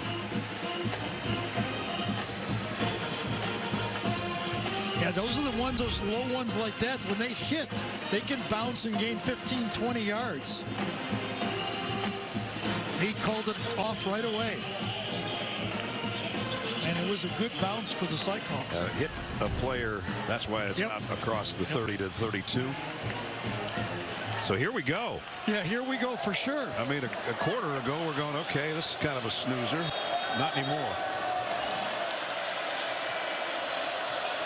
First down, 3:06 to go, third quarter. Jalen Jackson in the backfield with Rocco Becht. That's Noel around in motion. Oh, what a nice delay run. Absolutely. Quick feet, good speed. Watch him wait for the kind of the muddy field to kind of clean up in front of him. Abusama gets the ball. No, Jackson. Delays, and then, is it Jackson? Yes, Jackson. I'm sorry. He's got quick feet. We showed that earlier down in the red zone. Yep, on the goal line. Got 6 on that one. Second down at 4.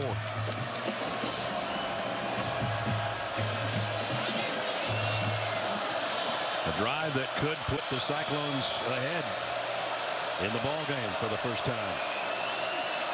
Same guy, Jackson. Yeah, he's shifty, isn't he? He is really quick in the hole. He's got a first down. I feel like that offensive line for Iowa State is gaining some confidence too. You know, it's the first time you play against these guys. It's shocked the way they play up front. Right. But after a while, now they're starting to get their helmets and their hands back on the Hawkeye defenders themselves. Gonna keep it in his hands. He's doing the work, and he's getting it done. Hot hand. Jay Higgins made the tackle, but Jalen Jackson, nice gain again for the senior out of Burleson, Texas. Not that big, but he runs strong inside. He's only 5'7" and about 180 pounds. Getting some love on the sideline. They bring in Carson Hansen, so he's the load. He's coming. Big time downhill runner. 220-pounder out of the eye. Gets a pitch and only got a yard or 2. Boy, that looks like a dangerous play. You pitch it to your tailback. I swear, on that play, Carson Hansen and Kyler Fisher were both running to the same hole at the same time. That was collision time. A minute left, third quarter. Third down. Cyclone fans finally having something to cheer about as they got the ball right at midfield and have had a big second half to get back in the ball game. 3rd and 4. They'll run wide. Not going to get there. Wow. Talk about great pursuit. And it was Sebastian Castro who covers a lot of ground, much like Freeler does for the other side. Absolutely. All-American. 2 great safeties playing in this game. Sebastian Castro, Freeler on the other side. And look at that alley safety. That's what you call them.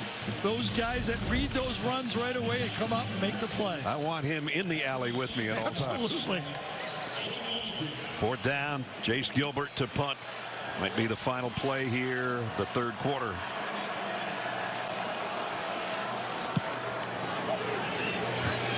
Kick, fair catch, taken around the 13-yard line, and that indeed will close quarter number 3. Trophy is on the line. You got 15 minutes left. How do you finish on top?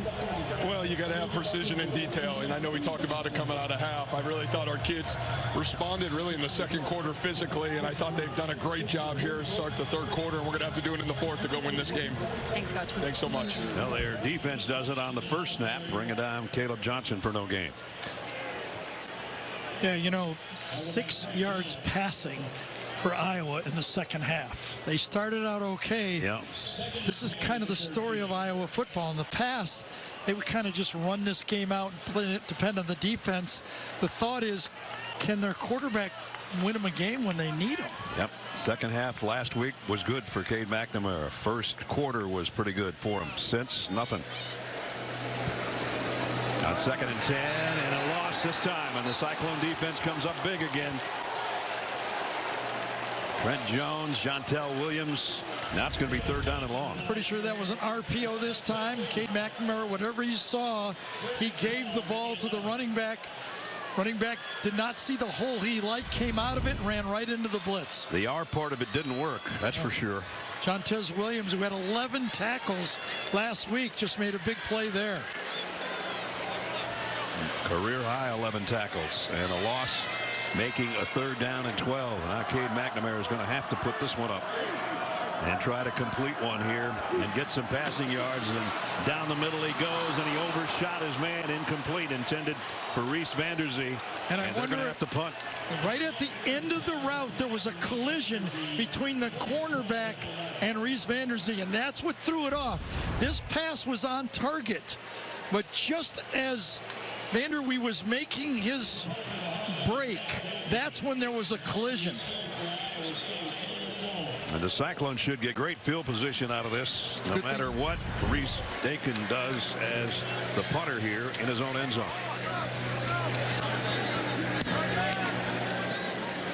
Fair catch taken around the 49-yard line.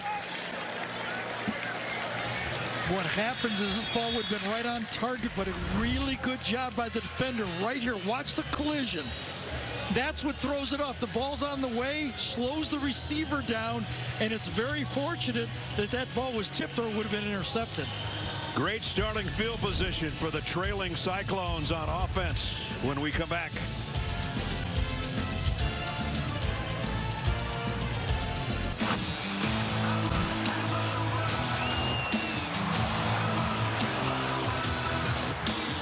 Here we go.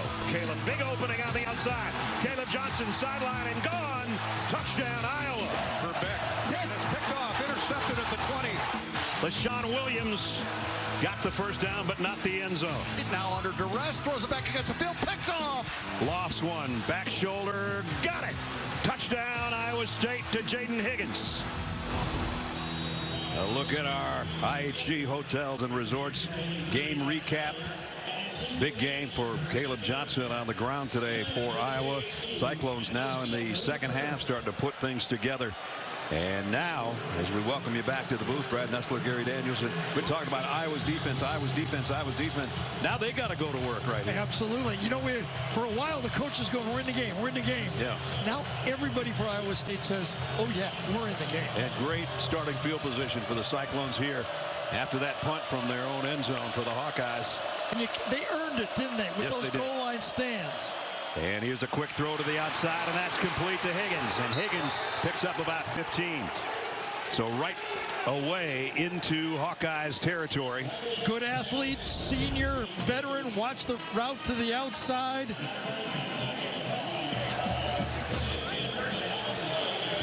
Beautiful route to the outside. Look at that comeback. Perfect throw to the left. Pickup of 18.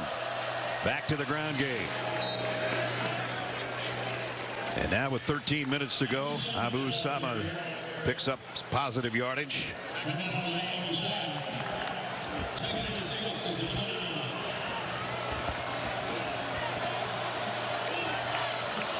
Second down and 6. At the 29 of the Hawkeyes. Cyclones looking to take the lead for the first time today. Even if it's a field goal, it's a 2-point game. They've always been close, it seems like, in the 70 previous games, and we got another one.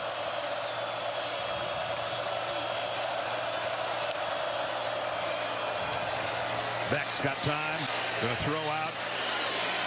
And nice open field tackle. Boy, that could have been a big gainer, but Sebastian Castro says, And at that time, Rocco Becht wanted to throw the ball left. Great defend on that play. Had to come back. Watch him go left.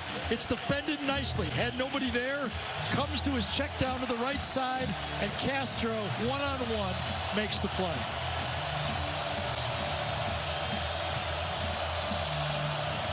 And brings up a huge third down. 3rd and 5. I wonder if Phil Parker will bring some pressure on this play right here. 2 for 11 on the day on third downs. Rocco Becht has a look from the shotgun. Scans the field, comes back, short side, tipped in the air, and then caught, and they lost yardage. It was I think it was incomplete. No, I thought he caught it. Okay. Well, that saves a little extra yardage for the field goal unit. Absolutely. Be about a 46-yard field goal had he caught it, and obviously he should have. Great deflection that time. That allowed the opportunity for him to catch it, but now it's what, about 46? Yeah, about 46 yards. Watch it, you'll see it just hit the ground. Right through the basket, right? This will be 46-yard field goal attempt. He missed one, hit the left upright at the end of the second quarter from 41. Kyle Konrardy And this one is good. So they did get the field goal, and the game tightens to a 2-pointer. 11:31 remaining in the ball game. Iowa State had great starting field position. They got one big play, and then they just got one big kick. 23 yards. They go in 5 plays. They get the 46-yard field goal, and their quarterback says, "We are in this thing." Play of the game presented by Jersey Mike Subs. Most of those plays would have come from the Hawkeyes in the first half. Most of them would come from the Cyclones in the second half. 19-17. 11.5 to go. You mentioned how close these games have been. The last 6, you take the points by both sides, the differential has been less than 5 points a game. That's right where we are again. There we go. And the visiting teams won the last 4, including 2 years ago. Iowa State here at Kinnick Stadium took a 10-7 victory. Iowa with the payback last year in Ames, 20-13. I'll tell you, Iowa State is playing the run right now. Ever since that throwback pass, they've been trying to stuff the run. Will Iowa come back with that nice play-action crossing route that was so open, or the slant, because they've been bottling up the run the last series? This one will be returned from the 3 by Regent. Cuts near side, got a block, got the edge at the 30, and run out of bounds around the 35. Nice run back. Yes, he's got some quicks. That was a designed return to the outside all the way. 33-yard kickoff return. Watch the blocker and Weegan turn out at the same time. Boy, that was good timing, wasn't it? Both of them. And when they made their cut, they made their cut together, right? Looked like synchronized swimming, only on the field. Here we go. Now can the Hawkeyes put some offense together? Most of it's come from the guy you're looking at right now, number 2, Caleb Johnson, the junior out of Hamilton, Ohio. Blowing up the running game. Wow. They're just keying on him right now. J.R. Singleton made the stop. Same routine. Beat the block in front of you. Right across, right at the snap. No chance for Bo Stevens that time. Great job by J.R. Singleton, the senior. You keep putting Iowa in these long situations with how their passing game sputtered in the second half, and you're going to have some problems. Singleton wearing that Iowa State honor to wear that number 58 for their longtime coach, Curtis Bray. Yep, he passed away 10 years ago. There's a play fake. McNamara got away from one. He throws short, and Johnson got buried as soon as he caught it by Malik Verdon. And that's 3rd down. Tackle for a loss on 1st down. 2nd down, they go play action pass. Nothing about it. That Iowa State defense was ready for the play. You know, this is a secondary that was 2nd in the Big 12 in yards per pass attempt, only giving up 6.6 yards per attempt in the pass-heavy Big 12. They're used to Emily's passing game. They're down at 10. Iowa usually goes to their tight ends a lot. They really haven't done much today in that area. Extra man coming. McNamara going to go deep. Got a man there. Almost picked off. Thought he had an open receiver in Caleb Brown, but great finish by Verdon. Verdon did a good job. Play in the middle of the field, reading the quarterback's eyes. That's your job. You're in the middle. He's going this side. Get over there. Help. And the ball's pretty badly underthrown. Yeah, if he doesn't underthrow that, I think it's a touchdown. Oh, absolutely. Maybe. You put about another 15 yards on that throw, and that thing could have been a big play for Brown. And now the Cyclones are going to get it back. Jaylin Noel waiting on the punt from Dakin. Noel, fair catch, taken around the 17-yard line.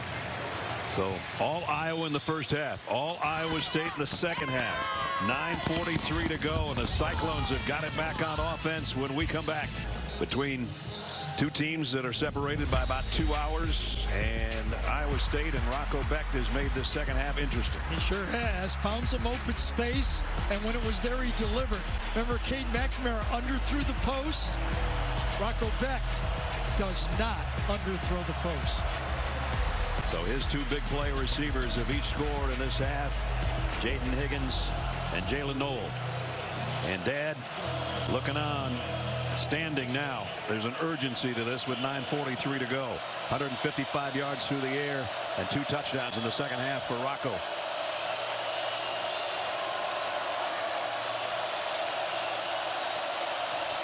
From the 17, Rocco looking for more.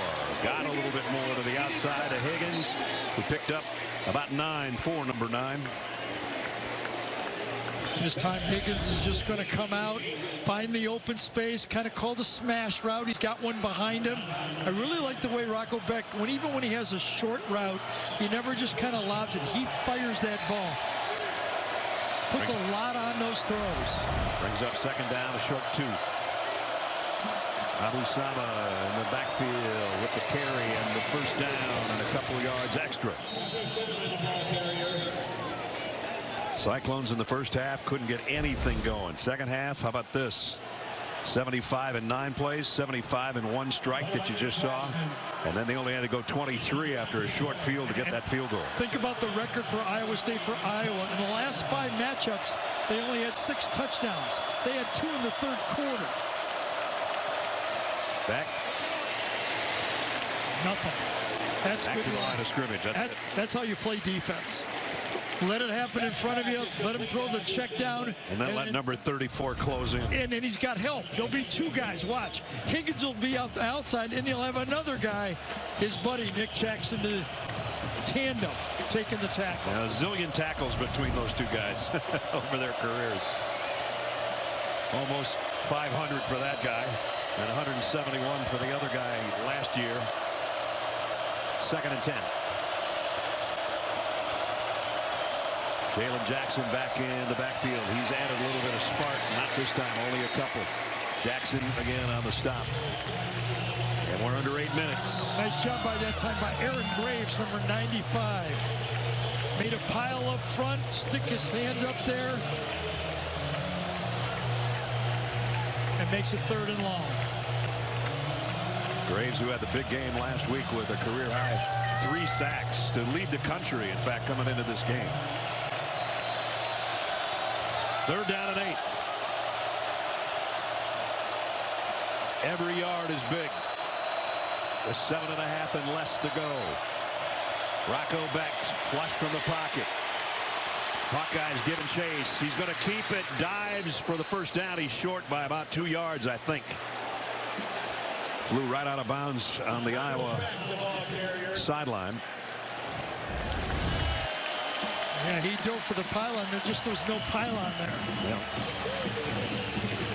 That's about all he could get out of it because he had some closing by Quinn Schulte. The safety was going to be right there, and yes, he's way short. So 4th down.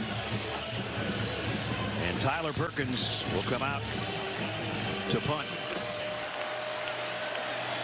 That is Caden Wiggin, who had a nice kick return last time he touched it. Oh, this is returnable. Low kick. Wiggin's got to backpedal all the way to the 11 though. And bringing it the other way. And a nice return out to the 30-yard line. So back-to-back returns. One is a kickoff return man. Brad, let's go back to where we started this thing. This game is more than just bragging rights. This is a big win. Iowa needs this win. If they don't win the Big Ten, they want to be at the worst 10-2 to get a playoff spot. I don't even know if they get there at 10-2. A loss here, if they don't win the Big Ten, would be tough to make the playoffs for them. They lead by 2. A precarious lead.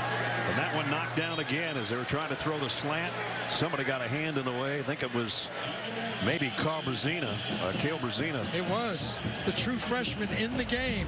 Gained 25 pounds since he was a high school player. But that time, as he was being blocked that time, he makes the play. Don't forget Cy Hawk Trophy. That is one big hunk of trophy over there. Whoever wins will swarm over there to claim it, and it'll take about 4 guys to lift it. And I actually think Brazina's in there at middle linebacker right now. Quick opener. Caleb Johnson taking everybody for a ride. He's short of the first down, but he takes Malik Verdon with him for another good gain. It's going to be 3rd down and short.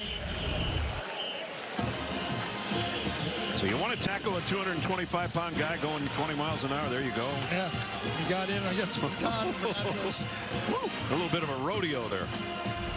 But he stood in there. Yes, in he the did. play. Do what you can. Get it to 3rd and 2. See if you can get a stop. Cade McNamara, 9 yards passing this play. They keep it on the ground. Johnson driving. What a run. Kept the legs going to get the first down through Freeler. That's exactly what he did. He didn't try to stiff arm. He didn't try to dodge him. He just watch his feet. Watch him keep going. Runs right over Freeler. Wow. When they tell you to keep your feet moving as a running back, there is a clinic right there. Or he would have been dropped for a 2-yard loss. Instead, he gets an all-important first down. Both guys doing their job. They're impressive football. Freeler right there takes on the big back. The big back keeps running.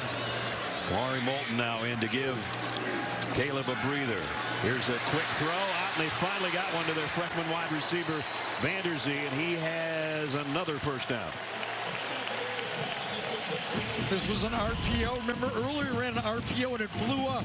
This time, he keeps it. He sees the cornerback off on the play, gets the blitz from the outside. He knows he's got it, and takes it.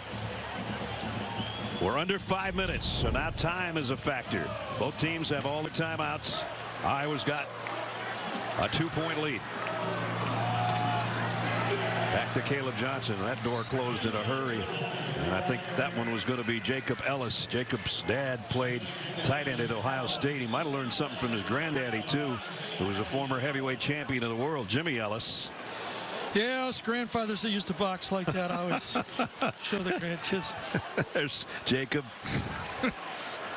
His grandpa won the heavyweight championship in the late 60s with a win over Jerry Quarry. There he is. Yep. And he defended against Floyd Patterson, lost it in 1970 to Joe Frazier. 2nd down and 9. They fake it to Moulton on the bootleg. McNamara waited too long, and down he goes. What a huge sack. Right, slow developing play. It's the bootleg misdirection. Jacob Gill is going to go out and then run the post the other way. It just takes too long. Misdirection bootleg got him wide open, but it took too long to get him the ball. Big loss back to the 42-yard line. That's a loss of 7. That's one, as a coordinator, when you call that play, you're hoping your quarterback won't give you 3rd and 20. So J.R. Singleton, his 2nd sack of the year, is a big one. 3rd and 16. McNamara rolling, throwing, ricochets off, and Freeler is the guy that broke it up on a pass intended for Lachey. Not a chance.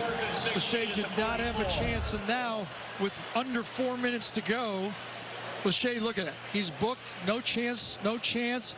Good job by Freeler not getting an interference as well.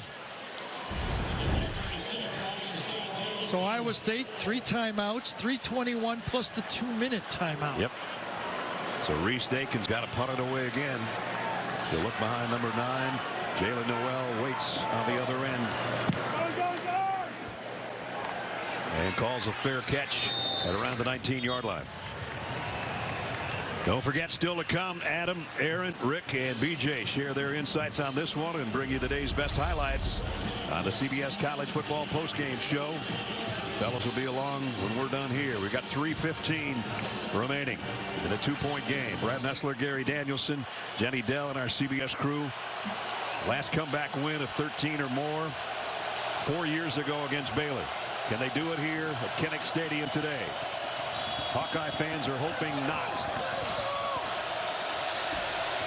70,000. Nobody's made a move out of this stadium to see the last 3:15 of this one.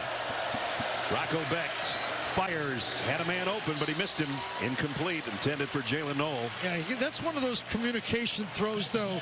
You're hoping that Jaylin will stop in that hole. He's throwing it to the hole, and number 13 keeps going. He wanted him to stop right there. There really wasn't any more room to throw it to the outside. That was the only possibility for a completion. As Phil Parker's defense brings some heat here, 2nd down and 10. Doesn't look like it. They're going to play it straight. Maybe that's good enough. Sidearm throw is going to go into the bench for the Hawkeyes. 3rd down and 10.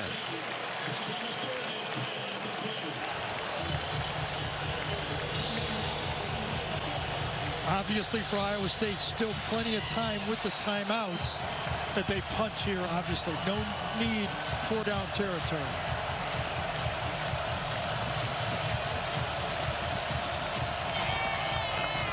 As Jenny said earlier, you pick your team when you're born here. Man, they don't want to burn a timeout here. It's getting tight. Clock down to 3. Gonna have to hustle. Becht in trouble immediately from the snap. Now going downfield, and it's out of bounds again. What a great 3 and out for this Hawkeye defense. That was really close as you watch the play clock wind down. Remember, you get about a half a beat from the back judge. That's what Gene Steratore tells us. And they used that half beat. They did. He's got to be able to look up, and there's that half second. They hire back judges with bad proof. They don't want them seeing the clock and that snap at the same time. 4th down punt. Weegen, fair catch, taken at the 33-yard line. Here we go. 2:50 left. Teams exchanging punts here in a 2-point game. The 71st edition of the Cy-Hawk series. And the Cy-Hawk trophy that you saw on the sideline at stake. These two teams are separated by a couple of hours, about 25 miles maybe from Ames. Ames, the Cyclones came east to Iowa City for this one between Kirk Ferentz and the Hawkeyes and Matt Campbell and the Cyclones. There's the trophy. Both teams know the story here. For Iowa, they're a team that loves to run the ball. I think they need 2 first downs. Iowa State, can you get the ball back for your offense for one more try at a field goal? Caleb Johnson has been the star of the game offensively. He's the deep set tailback behind McNamara on 1st down. And number 2 gets the call again. And this time keeps his feet moving again. Caleb Johnson. Are you kidding me? You think he wants this win? I'd say so. That's a bunch of players and linebackers that are trying to hit Johnson but not wrap up. One hand, not wrap up. Another not a wrap up. Another no wrap up by Freeland. You've got to bring your arms. Timeout. Back in 30 seconds with Iowa up by 2. 2 minutes remaining in Iowa City at Kinnick Stadium. The Hawkeyes clinging to a 2-point lead and upcoming a 3rd down and a yard situation. Maybe less than a yard, right? Maybe.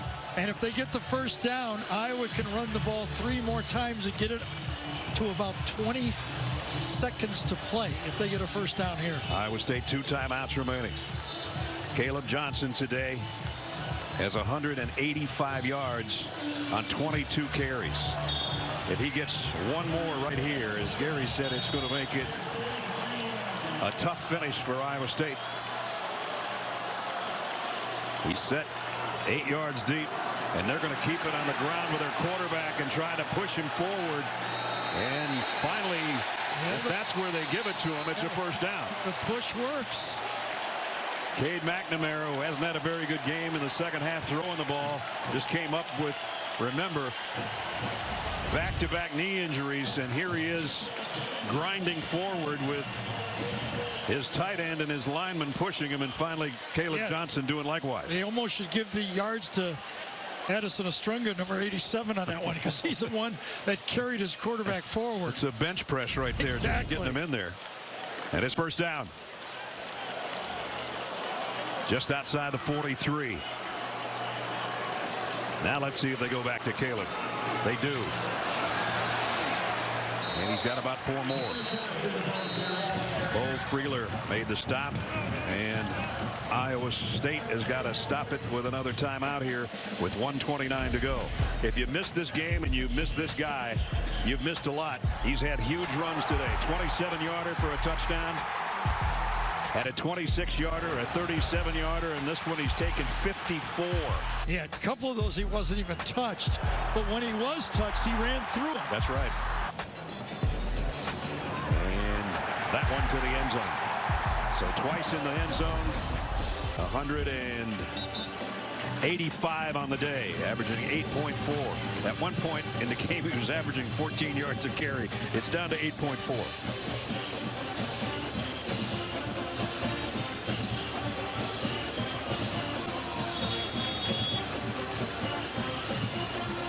And if Iowa gets another first down, Iowa State has only one timeout remaining. Johnson hitting the backfield, is going to lose one here. Brings up third down. And the Hawkeyes, or rather the Cyclones, I should say, have run out of timeouts. So Matt Campbell bringing everybody over. It's like, wait a minute, you know, we're still going to force a punt here. Absolutely. If we stop them. Going to still be able to run 40 seconds off after this play, so we're going to get it under a minute. 30 to 40 seconds, maybe. Yeah, somewhere in there. All we need to do is at least force Reese Dakin to have to give it back to them. Well, Iowa came in ranked number 21 into this game. As we take a look at other top-ranked teams, Georgia defeated Tennessee Tech in Athens 48-3. Ohio State plays tonight. Michigan loses at home to Texas. Alabama playing on Notre Dame lost to Northern Illinois 16-14. And you see the rest of the top 10. Here's the biggest play of the day for the Cyclones defense. They need a stop on 3rd down and 8. I don't think Iowa's going to do anything fancy here. I wouldn't think so. They're going to go to an eye and a toss to Johnson. And he goes down for no gain. So they got what they needed. It was Singleton again who made the tackle. And then the clock will run.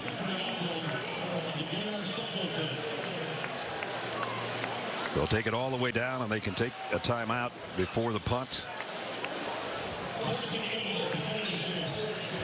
And as Gary said, but right around 40 seconds remaining when they take the timeout. And Rocco Becht's getting that chin strap ready to try some kind of miracle with no timeouts remaining for the Iowa State offense.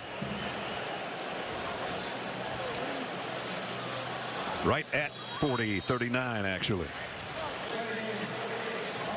Yeah, I think Iowa is just going to delay a game. It doesn't really. They didn't take the timeout. Matter to them.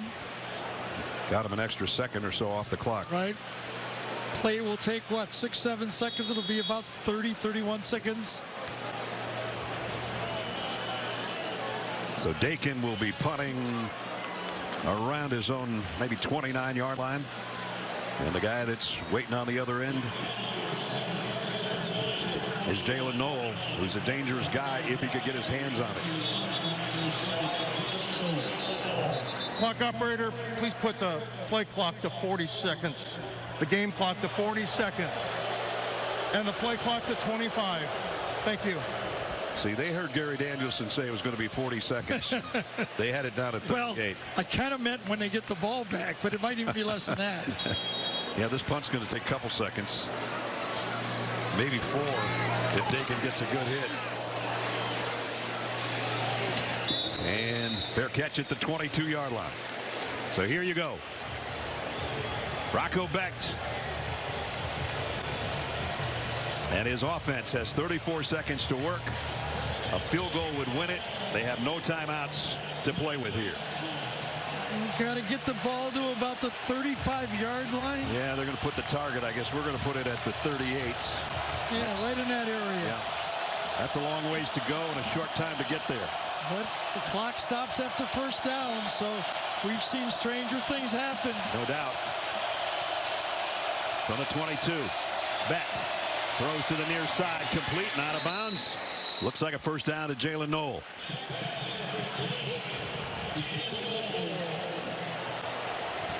And And that part not as important as the yardage gained, but it is a first down. 29 seconds.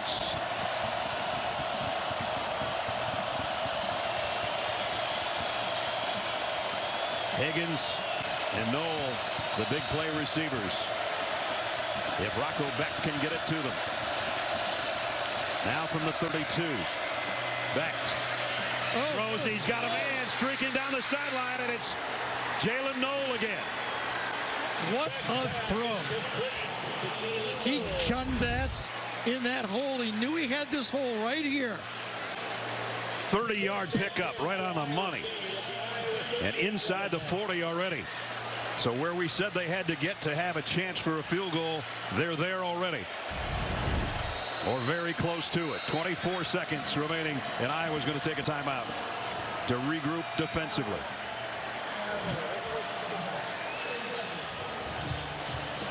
.24 seconds. Best throw of the day. Rocco Becht to Jaylin Noel.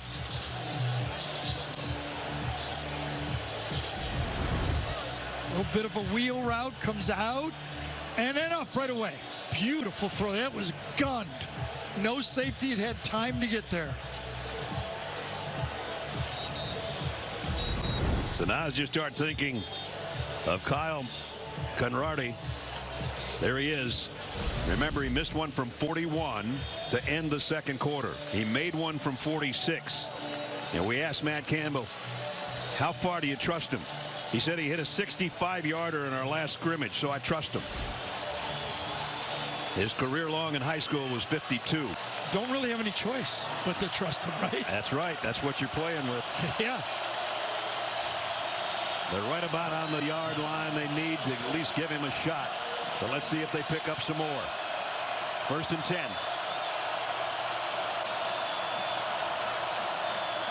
Becht sidearms it.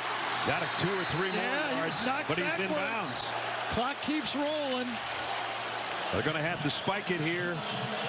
They have no timeouts. And they did get it spiked with 9 seconds. Wow.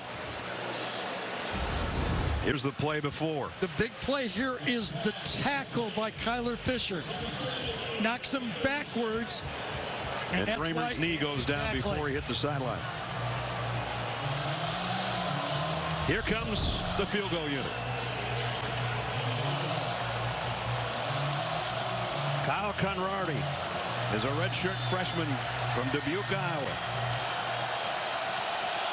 This will be a 54-yard field goal attempt to give them the lead and probably the win.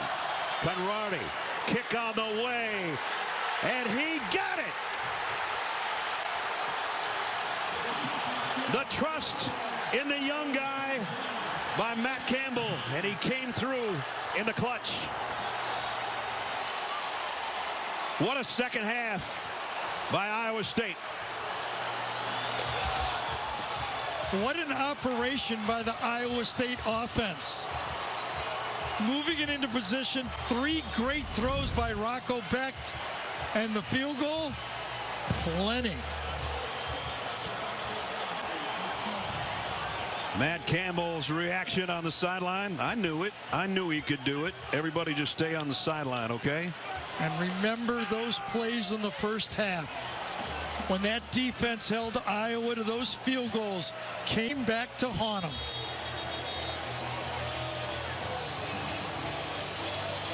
And a happy quarterback who had a very tough first half, but what a second half by number 3.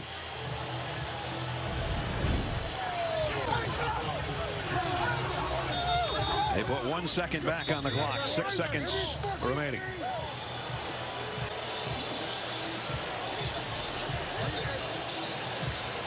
And you see the reaction on the Hawkeye fans. This is going to be the second time in 2 years, unless there's some sort of miracle from the Hawkeyes, that the Cyclones have come from Ames and come out of here with a win. Did it 2 years ago, 10-7, and now about set to do it 20-19. Remember, Iowa missed a 2-point conversion. I want to bring that up. I hate to say it, but I hate 2-point conversions unless they work. Otherwise, we'd have a tie game right now. Yeah, kind of understand it, though. If they would have made it, we'd be winning right now. So it does come either way, though, right? Those things haunt you or they're beautiful. This one's in the field of play. Legion takes it around the 15. And he broke free. Got to the 50, but time has run out. Will they give him 1 second? Actually, it was Max White on the return. Hold on. Will they give him 1 second? The game is not over.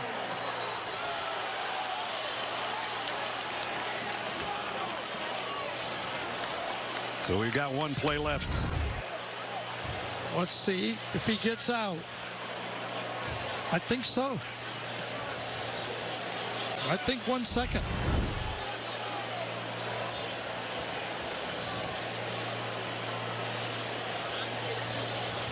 Kevin Marr, referee. I didn't hear him. Timeout, Iowa. Now we do. They're second.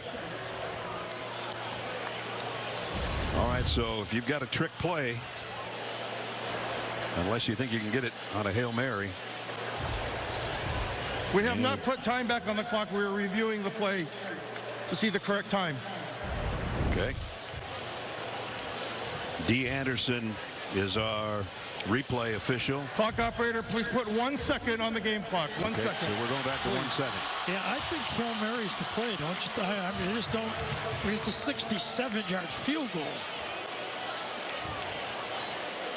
Unless you got a hook and ladder or something. Yeah, I think the Hail Mary might get a pass interference. That's true. Well, barring a defensive penalty, we know we've got 1 play left, and that's it. Everybody's still on pins and needles at Kinnick Stadium because we got 1 tick left. The Cyclones. Yeah, it doesn't look like a Hail Mary. Well, the Cyclones have 4 guys back inside the 10-yard line. In fact, almost inside the 5-yard line. Cade McNamara's got 1 play. If he can get it that far. High, deep, big grouping there, and it's intercepted. Picked off by Darian Porter, his 2nd of the day. And it's a final now. And Kyle Konrardy may never have to buy a hamburger in Ames, Iowa the rest of his life. Anything else either, maybe. 20-19, Iowa State, an unbelievable second-half comeback, and they win the 71st edition. And now those Cyclone players are going to head to the Cy-Hawk Trophy as fast as they can. And there it comes. And I told you to take 2 or 3 guys to lift it. And that one's going back to Ames. The second-half comeback was earned by that defense at the end of that first half.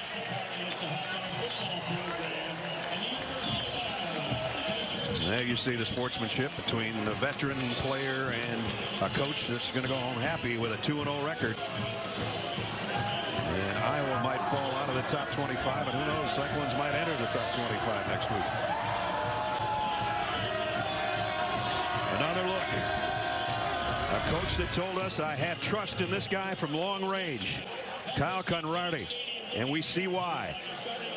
Perfect and deep. He made it by plenty from 54 yards out. And Rocco Becht, who had a tough first half, has a sensational second half. And the sadness of the Hawkeyes on their home field as they lose it 20-19. Happiness on one side and obvious sadness on the other.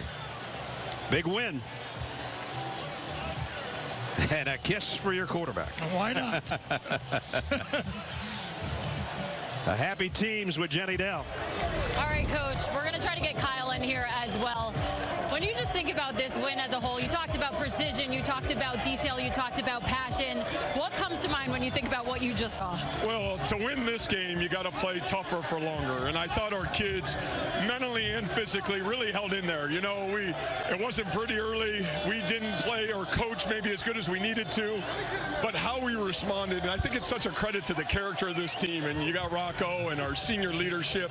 Man, we got really special kids here. How much confidence did you have in Kyle when it's that 58-yarder? Well, I didn't run another play on purpose because I've seen him, you know, in our last spring scrimmage or our last fall scrimmage, he had a 64-yard field goal, and he's got a great leg, and he's really such a special young man. So I couldn't be happier for him and obviously what he means to our program. Rocco, what were you telling yourself in that last series? Just take care of the ball. And, you know, we've practiced many times in practice, and he's put me in situations where I might not see in a game, but today we saw it, and I just trusted my process, trusted my teammates, and we got the job done. The Cy Hawk Trophy is now, we got our guy right here, Kyle. Congratulations. The Cy Hawk Trophy is now in your possession. How are you going to celebrate with your guys? Man, we're going to celebrate this one, but this is just another game on our block, and so we're going to go in the next week, prepare for this bye week and getting ready for week 4. Congratulations. Get over here, Kyle. How are we doing? What was going through your mind when you're stepping up there, redshirt freshman? This is really the first time you're playing football in forever. So what were you thinking? Yes. Honestly, I didn't really have time to think. You know, it's just a great moment. I just got to do my job. Just can't do anything else. So. Did you have all the confidence in the world? Oh yeah. Of course, of course. Go celebrate with your team. Congratulations. Thank you, thank you. Very nonchalant, of course, of course.